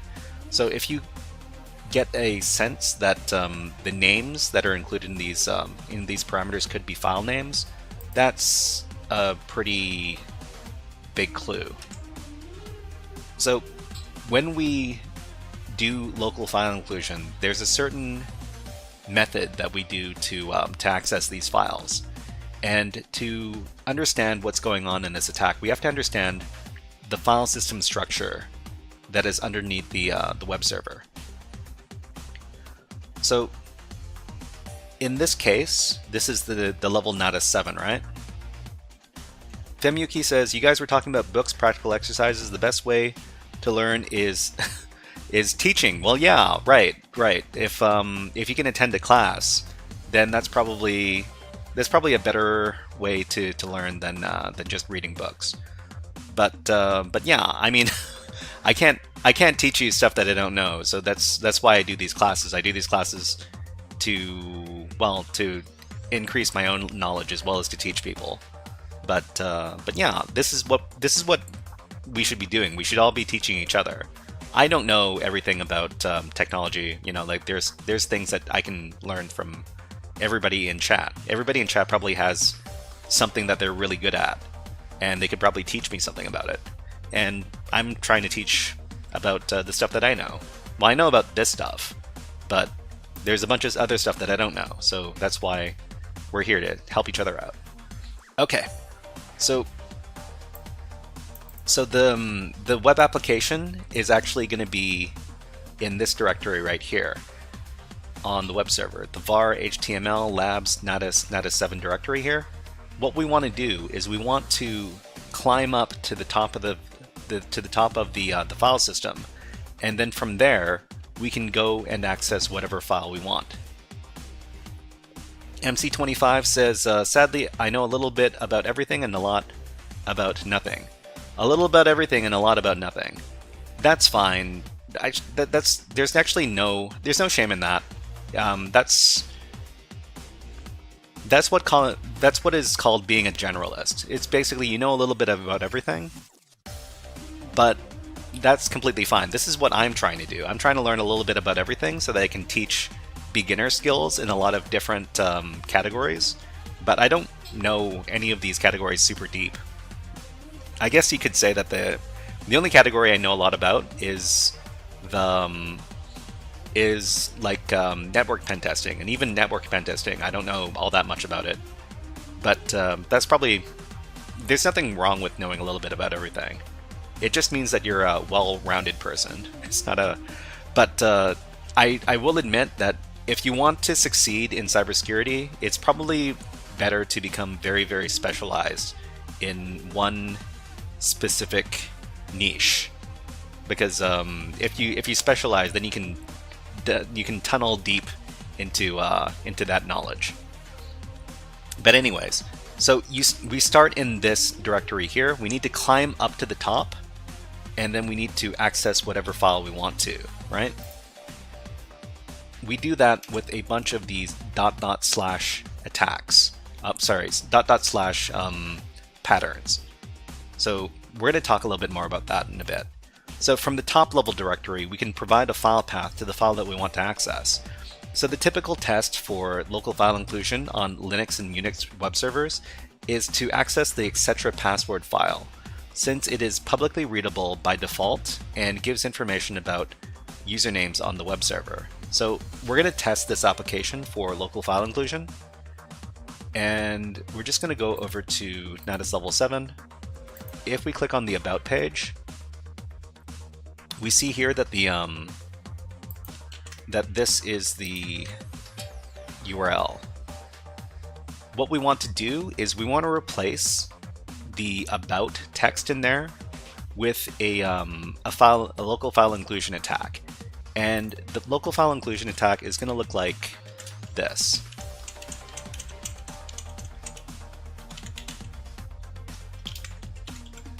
So let me demonstrate this on the command line. Okay, so why are we providing this right here? So this is what we're using to test for local file inclusion. What does each one of these // represent, and why are we trying to read the etc password file?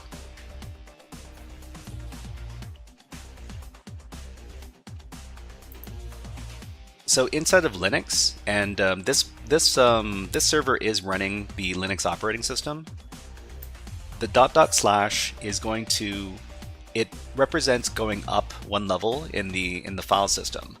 So after we've gone up a sufficient number of levels to get to the top of the file system, then we access the file that we actually want to access, which is the etc password file. So over here,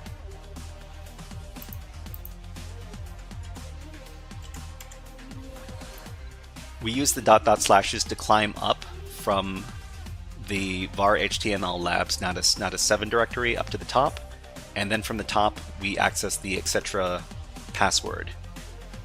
So let's do that. Okay, so when we access this page, this is the etc. These are the contents of the etc password file on a Linux system. So NetherBricks says effectively cd back to top level directory, then cd into etc password. Crazy that a web page would allow you to do that. Yeah, well the web page is reading whatever file is being fed to it through the URL parameter. So you can, instead of reading a web page, you can have it read a different file instead. So if we take a look at the source code, then you're going to get a better format for this particular output here. So we've got root, we've got all the other services and stuff on the system, and then at the bottom of the list, you're going to have all the regular users. So these are all the users on the system. So there's Natas 0 all the way to Natas 30 something. Natas 34, that's probably the last level of the game. It says, and there's a hint in here as well, so this is going to help us out. Password for user Natas 8 is in etc Natas webpass Natas 8. So we were actually given this information on the description for the Natas war game. And what we can do is we can just access this file instead to get the password for the Natas 8 level. So let's do that. So here we're going to replace etc password with the actual file that we want to read. And let me provide this to the chat. So that's what we're going to be looking at. Okay, so this is the password. So we read the file that has the password for Natas 8 on the web server. This is not a web server file. Sorry, this is not a web page file. This is a file that's just on the web server somewhere. Okay, so let's copy this and let's note this as the password. This is Natas 8. That's the password. There you go. Okay, so let's do our write-up for level 7. So the web vulnerability in this case is local file inclusion through the page. What is it called? URL parameter. Okay, and oh, there's a break going on in Twitch right now. Ad break on Twitch. I will give an ad break to everybody on YouTube. 3, 2, 1. And let's watch some birds. There you go. That's a hungry guy. Let me have a little drink. Just a second.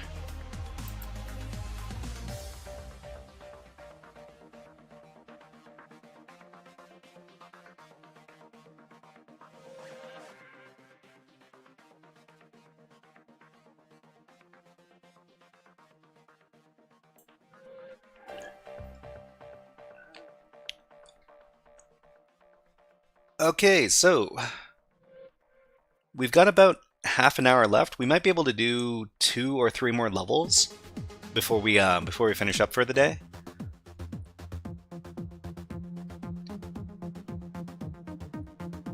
Let's see. We've got a couple more seconds. Let me switch up the music. I really love the haunting music in the Independence War 2 soundtrack. This is another sci-fi game that I'm really into. It's one of my favorites. Okay, that's a squirrel. That's a there are lots of squirrels around because well, they like nuts as well. But they usually can't get to the nuts in the bird feeder.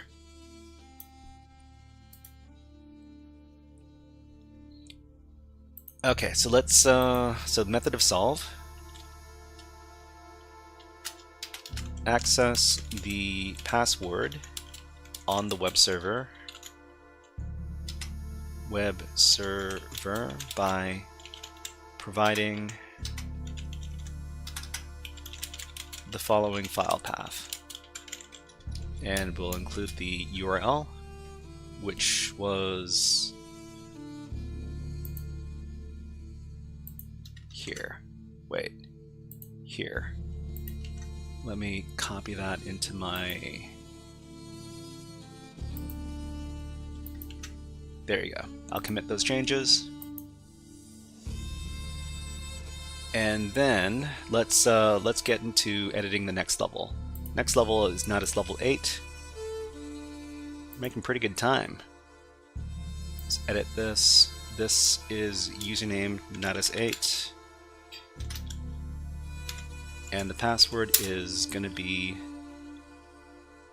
I've meant to do a deep dive on the NatasCTF labs for a while, because it makes for pretty good YouTube content. Not that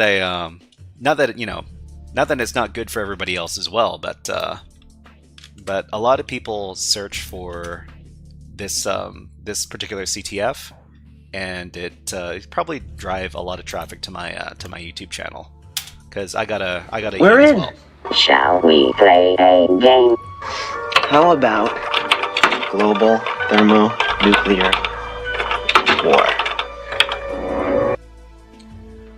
We're in. Okay, so if a computer asks you if it wants to play a game, do not answer global thermonuclear war, because that's probably the wrong response. All right, so this is Natas level 8. This is the password. Let's log in. So is anybody, if you're following along, let us know in the chat, because I'm interested to see how many people are following along with these labs over here. Okay, so Natas8, the username is Natas8, the password is this password. Femyuki says they're following along. Great, great, great, great. Okay, this is another level where we need to submit source code. And so first of all, what we can do is this says wrong secret again, so I guess we're trying to figure out what the secret is for this level. And we've got source code that we can look at here. So we can go ahead and look at the source code. And everything between these two brackets over here, that's the source code. Just a second. Here. So everything between here and here is the source code.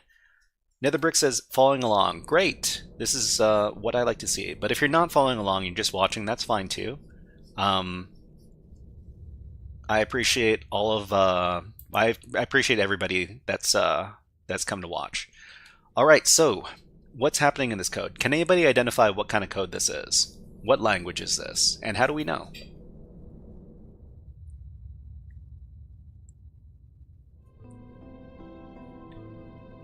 If you answered that this is PHP code, and we know from these brackets right here, you are correct.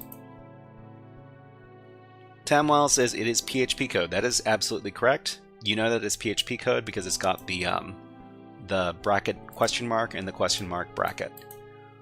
So we've got a variable here, and the variable here is called encoded secret. So this is not the actual secret we need to provide, because this has been encoded, and we need to provide a decoded secret. So we've also have a function here, and the function is called encode secret. So encode secret is probably the function that was run to create this variable right here called encoded secret. Tamwell says, I didn't even look at the bracket question mark. Array key exists and $post gives it away. Yeah, that's a pretty, well, I mean, I don't design web applications, but this is very PHP right here. So this is the post request, and this is the contents of the post request right here. So if array key exists, yeah, that's very PHP as well. Okay, so there's a function in here, and it's called encode secret, and it takes the argument secret right here, or the parameter rather. And what does the function do? It basically runs a bunch of other functions on the secret that you provide. So the secret is going to have a bunch of stuff done to it. First of all, it's going to be base64 encoded. After the secret is base64 encoded, it's going to be string reversed. So string reversed just means that you're going to print it out backwards. And then after it's string reversed, the binary is going to be turned into hexadecimal. So it's going to take whatever binary data is inside of that string, and it's going to turn into hexadecimal. And you can see that the output here this is hexadecimal. So that gives you a very strong indication that this function has been used to create this string right here. So what can we do to find out what this encoded secret originally was? So we know what function was used to create the secret. So how can we decode the secret? I like the way you think. Femyuki1 says you can use CyberChef. Well, I think the easiest way to go about this is just to... This is PHP code, and we can run PHP code with a bunch of different web applications. And we can create a function that does the opposite function to decode this secret right here. Let me demonstrate. So we can copy the entirety of this code right here, and then we can use a web application. So I can search for something called PHP Online, and they've got a online PHP sandbox at onlinephp.io. So let me go over to this page, and we can put in our own PHP code and run it. So I'm just going to highlight all the PHP code that's already here, and then replace it with this code that we just got. And to anybody who's interested, this is the website we're looking at right now. Stop giving me ads. Okay. All right, so we pasted in the entirety of the code snippet from the other page. We're going to delete everything from line 15 to line 7 because we don't need this part of the code. All we need to do is create... Actually, let's make this bigger. We can make it even bigger. So we're going to create our own function over here, and we're going to rename the encoded secret function to... We're just going to call it secret. And we're going to call the function decode secret. So we're just going to rename it from encode secret to decode secret. And we're going to run the opposite functions on it. So let's talk a little bit more about this. So we're going to reverse all the operations in the function here. So the original operation in the code is called bin to hex, which is binary to hexadecimal. We're going to do a reversed operation, which is hexadecimal to binary. So instead of string reverse, we're going to do string reverse, because the opposite of string reverse is also string reverse.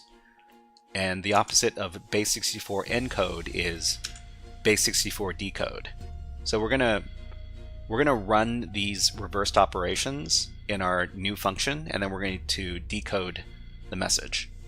So here, what we need to do is we need to switch up the positions of these functions as well. So bin to hex becomes hex to bin, but it also has to be put over here in this position. And the base 64 encode becomes base 64 decode, but we need to put it in this position here. Missing, oh, you're right. We need to include this curly brace. Okay, so let's go ahead and do that. So base 64 decode encode becomes hex to bin, and bin to hex becomes base 64 decode. So I think that's what we need to do. Yeah, base 64 underscore decode. Okay. So after we've done all this,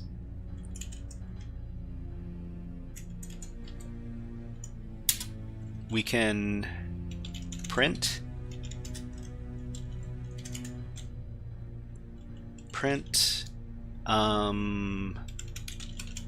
decode secret with secret.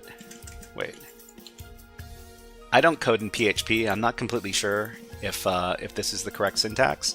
It might not be. Let me try running this. Okay, it worked. So this was the right syntax. If anybody's wondering what code we're using this code right here. And Ronan, thank you very much for pointing out the missing curly brace there. Okay, so this is the original secret. So we just need to copy this, and then go over to the Natas 8 app, plug in the secret, and then click on Submit Query.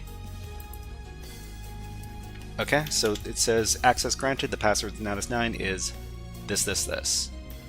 Copy it. And this is the password.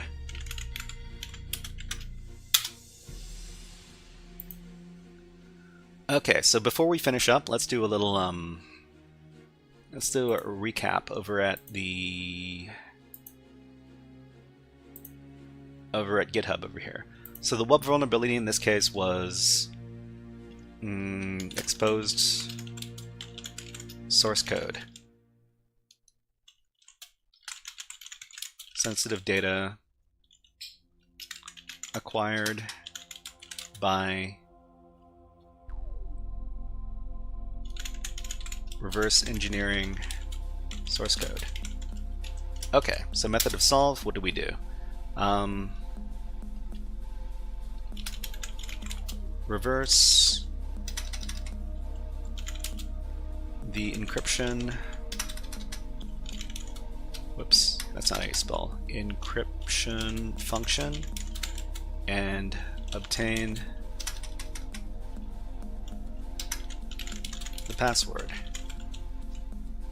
Okay, we can also give the code snippet that we created inside of PHP. Just copy that up here.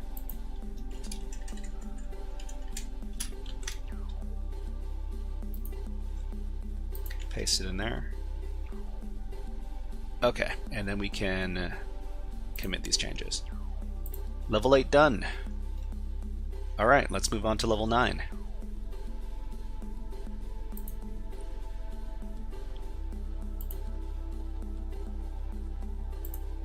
Okay, so for level 9, our username is Natas9, our password is, let me grab that password one more time.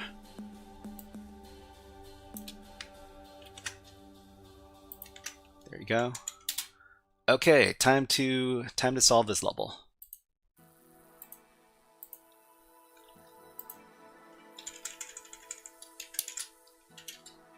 Natas9. The username, of course, is Natas9. The password is this thing. Sign in. Okay, so this time we've got a slightly different web application.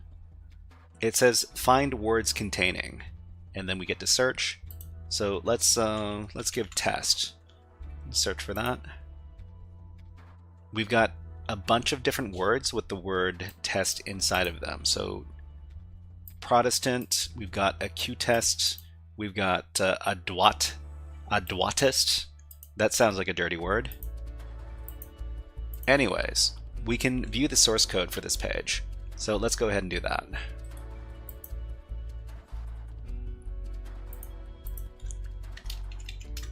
So we've got a web application right over here, and of course it's running our favorite web application language, which is PHP. So we've got our question mark bracket and our bracket question mark. We also have array key exists, which is another telltale sign that we're dealing with some PHP. So what does it do? So we've got this we have this variable called needle. So if array key exists, needle and request. So if we send this needle variable in the request, then the key variable is going to equal whatever we send in our request, otherwise known as the needle. So the next part of the code is if the key is not an empty string, then we're going to run this function right here, the pass-through function. And the pass-through function, this is a spoiler. The pass-through function lets you run system commands. So if you're running on a Windows system, it lets you run Windows system commands. If you're running on a Linux web server, it lets you run Linux system commands. So it's going to run this system command, grep I, with the key as the variable on dictionary.txt. So if you know your Linux, then you know that grep is a program that looks inside of files and looks for specific patterns, and it returns any lines with that pattern inside them. So that's why it's looking through the dictionary, and in our case we looked for the pattern test. So any word with the word test inside of it was returned. So how can we take advantage of this? If anybody knows which vulnerability we're going to be using to exploit this application, let us know in the chat. I can also explain it myself in a few seconds. Just a second, I'm going to take a little drink.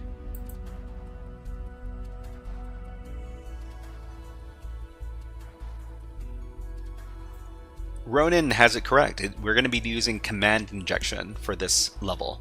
So this is running, so the application is running Linux OS commands, and if the input is not sanitized, we could potentially inject our own commands in here. So this is called OS command injection, and let's learn a little bit about that. So we cover this in the HackerFrogs class in session 4.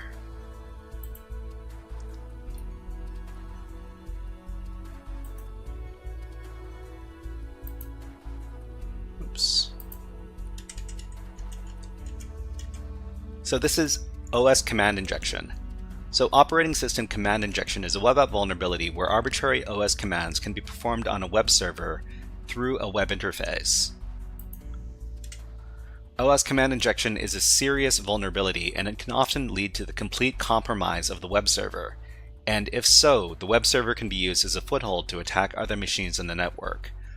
So you're going to see a lot of CTF exercises. In CTF exercises where you can access multiple machines on a network, it's usually through a web application, and very often through OS command injection, that you get your foothold on your first system on the network. And after you've compromised the system through using OS command injection, then you're able to pivot from that machine to other machines in the network. So OS command injection is probably one of the most dangerous vulnerabilities you can find on a web server, on a web app. So OS command injection, injection string anatomy. So we're going to be using a specific string to commit to execute OS command injection on this application. Netherbrick says, what privilege level would those commands usually execute at? They usually execute at the level of the web application user. So on Linux, it's usually the www data user. So www data, it's usually, this is the name of the user on the Linux system. Usually, it's a low-level user. It usually doesn't have very many privileges, but it does have privileges over the entire web application. So that's why we need to be careful about this stuff. So we're going to run a specific command, and usually when we do OS command injection, the easiest OS command injection for Linux is to begin your string with the semicolon, which terminates a command, and we end with a hash, which comments out everything that comes after the command. We can demonstrate this over here by giving the semicolon and then the hash symbol and whatever command we want to run in between. So we can give the who am I command. So it is semicolon who am I hash symbol, and it says we are the Natas 9 user. So this makes sense because the Natas 9 user has permissions to access the password for the Natas 10 user. We can also run basically whatever command we want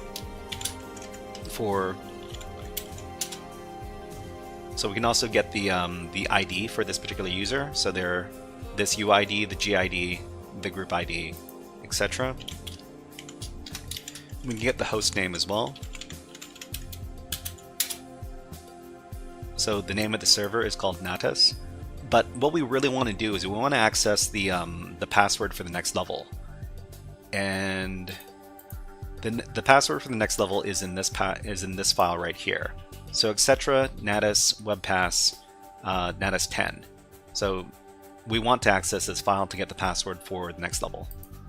So if anybody doesn't understand what exactly is going on in this injection string, let me know. But let's see. The semicolon terminates the command. Whatever command we're doing, we're going to terminate it with the semicolon. Then the cat command, we're going to use that to read files. We're going to read this file right here. And then the hash symbol is going to comment out whatever else is in the command. Okay, so let's go ahead and do that. And let me give you the string that we're using right over there.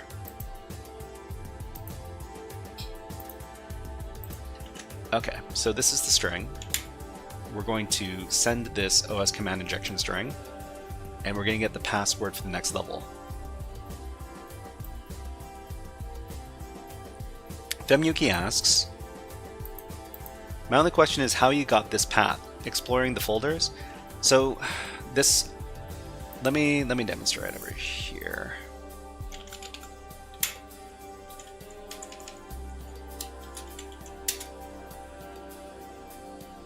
Okay, so in the description of the Natas game, it says that each level has the access to the password of the next level. All passwords are stored in the etc Natas webpass directory.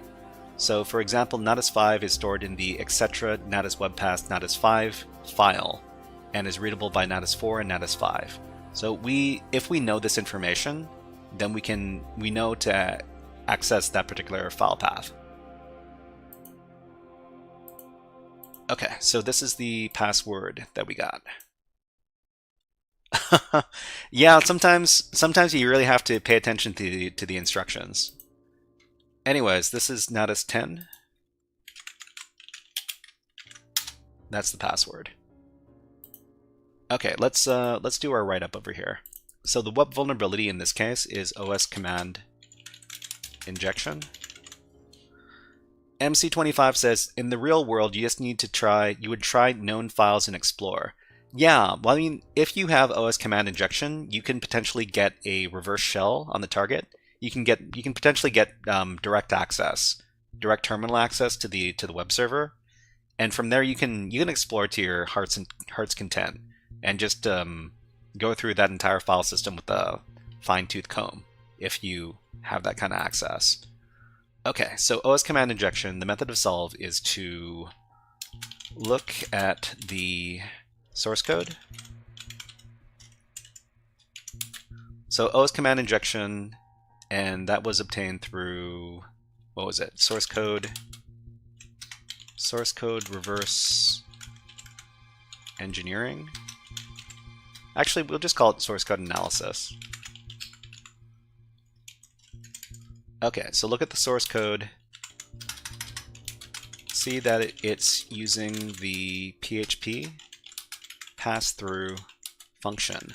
So this is a notorious function. If you know your PHP, you know that the pass-through function you should be very careful when you use the PHP pass-through function, because it can be used for OS command injection. It also lets you just run OS commands in general.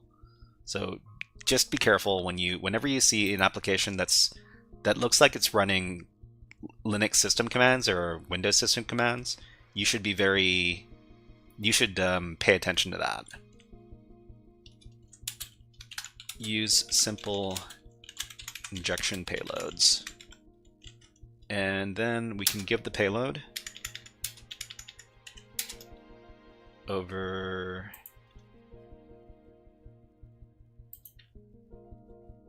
here.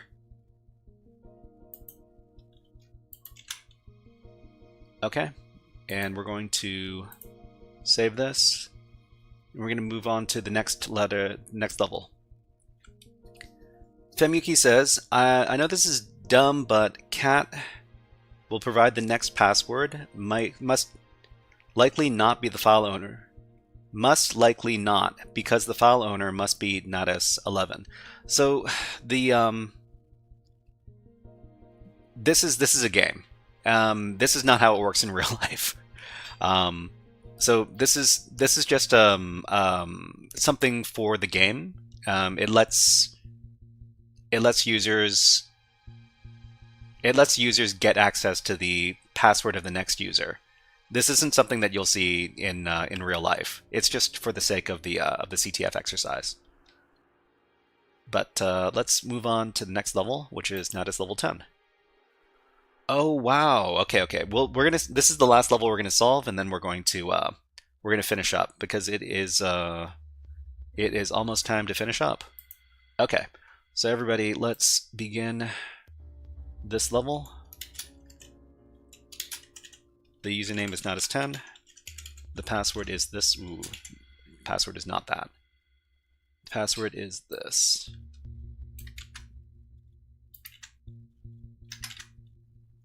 Okay, so let's take a look at the web application.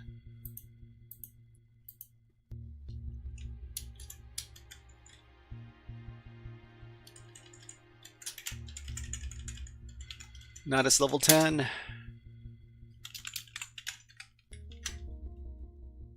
Sign in. Okay, so it says here that for security reasons we now filter on certain characters. So this is the same web app. This is the same web app, except it's implemented some security features. So if we do test, we see that it is basically the same thing. It is running some sort of grep command, and we've got ads running on Twitch. Okay, so ads running on Twitch, ads on YouTube in 3, 2, 1. And let's go back to our favorite. Let's go back to our favorite video, which is the baby birds in the bird bath. Here you go. Okay, let's go to another point in the video. There you go. Ah, he's so cute. Anyways, let me have a little drink of water. Just a second.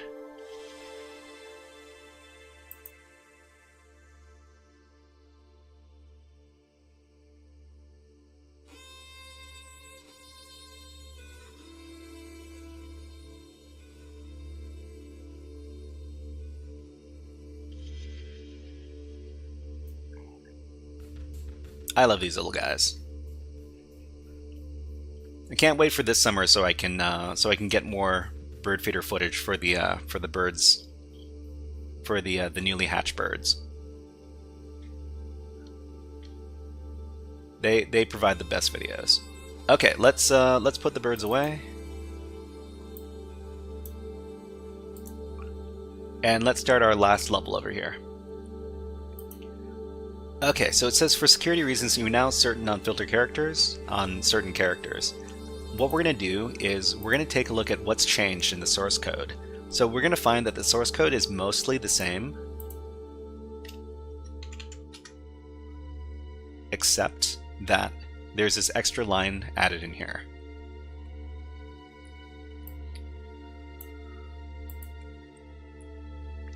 So if pregmatch, I'm not too sure what pregmatch stands for, but the match portion of it we can probably understand. So it's looking for a certain pattern in the key. So the key is whatever we provide to the web application, and it's looking for these three characters. So there's the semicolon character, the pipe character, and the ampersand character. If our input includes any of these, then it's going to give us an error message that reads, input contains an illegal character.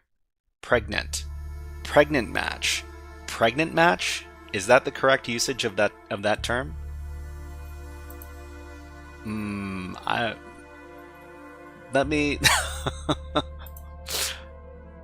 Let me let me try asking DeepSeek just a second. I think preg is Perl regular expression. Perl regular expression. What is the preg? Is it preg underscore match? What was it? How do you spell that? Preg underscore match. Function in PHP. Just a second. It's probably it's probably Perl regex. Perl regex. Okay, so it's performs a regular expression match on a string. It's Perl compatible regular expressions. Okay, so I was hoping it didn't stand for pregnant. Anyways, let's continue with their exercise. So basically, it's checking to see if there is a semicolon, a pipe character, or a ampersand in our input, because these characters are very often used in OS command injection attacks. So this is what they're trying to implement, input sanitization, which is a security feature that you want to include. Femyuki says, so the solution is to unpregnant the code. Yeah, I guess so. I like this faith in your viewer. Well, you know what? Sometimes I don't know very much. Sometimes I'll just accept what the viewers are telling me about. Let's not let's not explore this too much further. But anyways, so we can't use these characters. So we can't use the semicolon, and we used the semicolon in our last payload. So if we try to use the same payload like this, then it's going to give us an error. Input contains an illegal character, and we can't do it. So what do we do? Well, we can take a look at the source code again. This is the command that's being run over here. We can actually exploit this command that's being run over here. And can anybody identify how we can exploit this? So it's grep I. The Linux command we're running is grep I on the variable key, and then dictionary.txt, and the key is going to be the pattern. Can we use this command here in its intended way to get the password? So remember that the password that we're looking for is going to be in this directory right here, /etc. Natas webpass, I think. Natas 11. So that's the file that we need to access.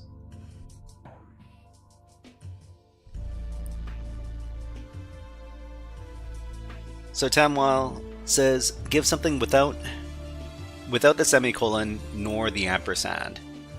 So this is what we're going to do. What we're going to do to bypass this this filter here is to use the grep. We're going to use the grep command in its intended purpose. So we're just going to run grep, but we can any of these read or most of these input commands can be run on more than one file at the same time. And actually, we don't even need to run it on dictionary.txt because we can give the hash symbol to comment out dictionary.txt. What we're going to do is we're going to give this to specify our own command. We're going to specify a pattern. So say that we're looking for the letter A inside of etc. Natas webpass Natas 10, right? What does that mean?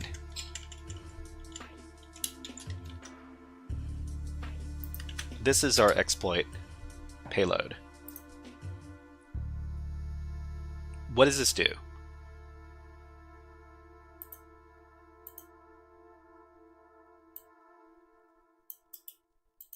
This is the command that we run right here. So it's grep I, and then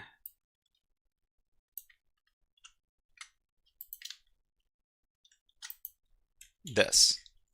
This is the command we're running right here.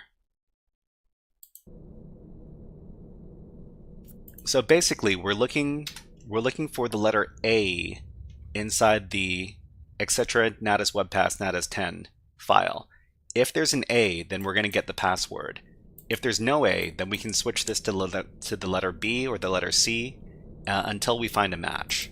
So let's go ahead and try giving this as our input. Over here, search, we get the password. And the reason we get the password, right, Netherbrick says you're running grep on a different target file. So the reason why we're giving a different target file is because we've commented out the original file. The original file was after our user input. So at the end of our user input, we're just going to comment out everything that comes after it with the hash. So we ran this command right here, and we're able to read the file. So this is the password for Natas level 11.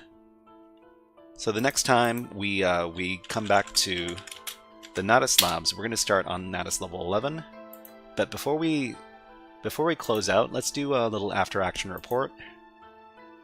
So the web vulnerability in this case was OS command injection with filter bypass. So it's not really a filter bypass. It's more like what will you describe it as? Living off the land, maybe? Isn't this the password for Natas 10? No. Well, I mean, I don't think it's the password for Natas. Wait. Oh, did I give the wrong payload?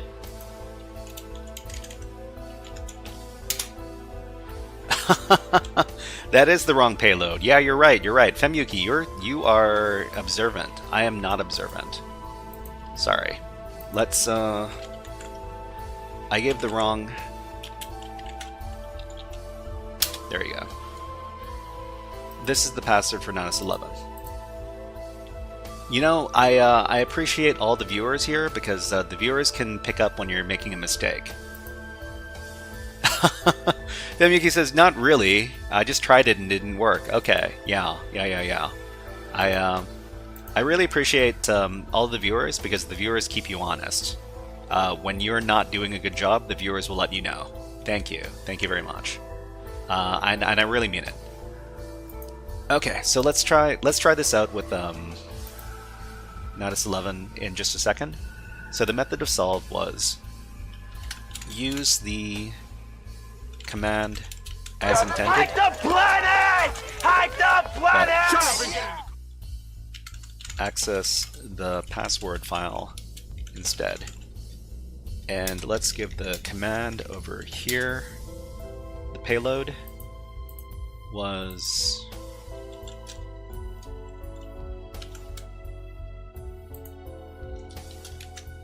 that. Let's include this here. Okay, commit that. Alright, so the last thing we're going to do is we're just going to include the password for Natas 11 in my little document here. Natas 11. Username Natas 11. Password this. Whoops.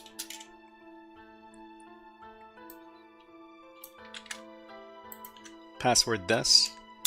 And we'll figure out what's going on with this level next time. So everybody, the next time we cover this, we'll probably cover this next Wednesday, because Wednesday is Web App Wednesday, and we'll be covering more Natas Labs then. But what's going on? So everybody, we stream every Monday, Wednesday, and Friday, and you can find a schedule that we post each week over at the HackerFrogs Reddit. Let me get the link for this week's schedule. So today is Wednesday, February 26th. Our next stream is going to be on Friday, and we're going to be doing cryptography basics with PicoCTF. We're going to be doing more XOR encryption there, and our second topic is going to be binary exploitation. We're going to be talking about how to use the Radare 2 debugger. Radare 2 is a very powerful program that a lot of people use for binary exploitation, and they use it to inspect binaries that they want to hack. So we're going to be talking a little bit about how to use that program. That's going to be the second topic of the day. And the third topic of the day is we're going to be doing some Windows Active Directory exploitation against the Doraemon machine on the hackerslabs.com. So if you're interested in doing Windows hacking, you will not want to miss that. Alright, so it's been really fun doing the stream for everybody today. If you haven't pressed the follow button, please press the follow button so you can get informed whenever I come online next. So go ahead and hit the follow button on Twitch if you haven't already. And let's find some awesome InfoSec streamers to raid. MC25 says XOR goes good into R2. Not sure if it's going to be included, but R2 is a good transition. I didn't know that R2 had XOR stuff. I'm not too sure which XOR stuff you're talking about. XOR, rather. Let's take a look at who is streaming on Twitch, because we like to raid into other awesome channels on Twitch whenever we end our broadcast. We're in. Shall we play a game? How about global thermonuclear war? Thank you. Thank you very much, Run, for redeeming the war games. MC25 says you will see stuff like EAX, XOR EAX later. Oh, yeah. That makes a lot of sense. Yeah, you will see XOR in what is it? Assembly language instructions. We're not necessarily going to be talking about that next time, but we're just going to be talking about the basics of running the Radare 2 program. Netherbricks is now a HackerFrog. Then thank you very much for following, Netherbricks. And why don't you have a hack the planet on me before we end out our stream? Hack the planet! Hack the planet! Shut up and get it! Okay, so everybody, we're going to let's go over to twitch.tv. We're going to be raiding into the science channel. The science channel is a channel that talks all about science and ants and all sorts of fun science stuff. When you arrive on the channel after the raid, if you could give this message right here, frog, hip hop, hack, frog, then I would really appreciate it. Thank you very much, everybody. But let's raid in, and everybody, thank you very much for coming today. Let's do our shout out, because we like to shout out all of our great chatters every time we end the stream. Thank you very much for coming by, Netherbricks and Ronin and Femyuki, MC25. Who else? If you want to be shouted out, you can type in chat right now, and I'll try to shout you out before we go.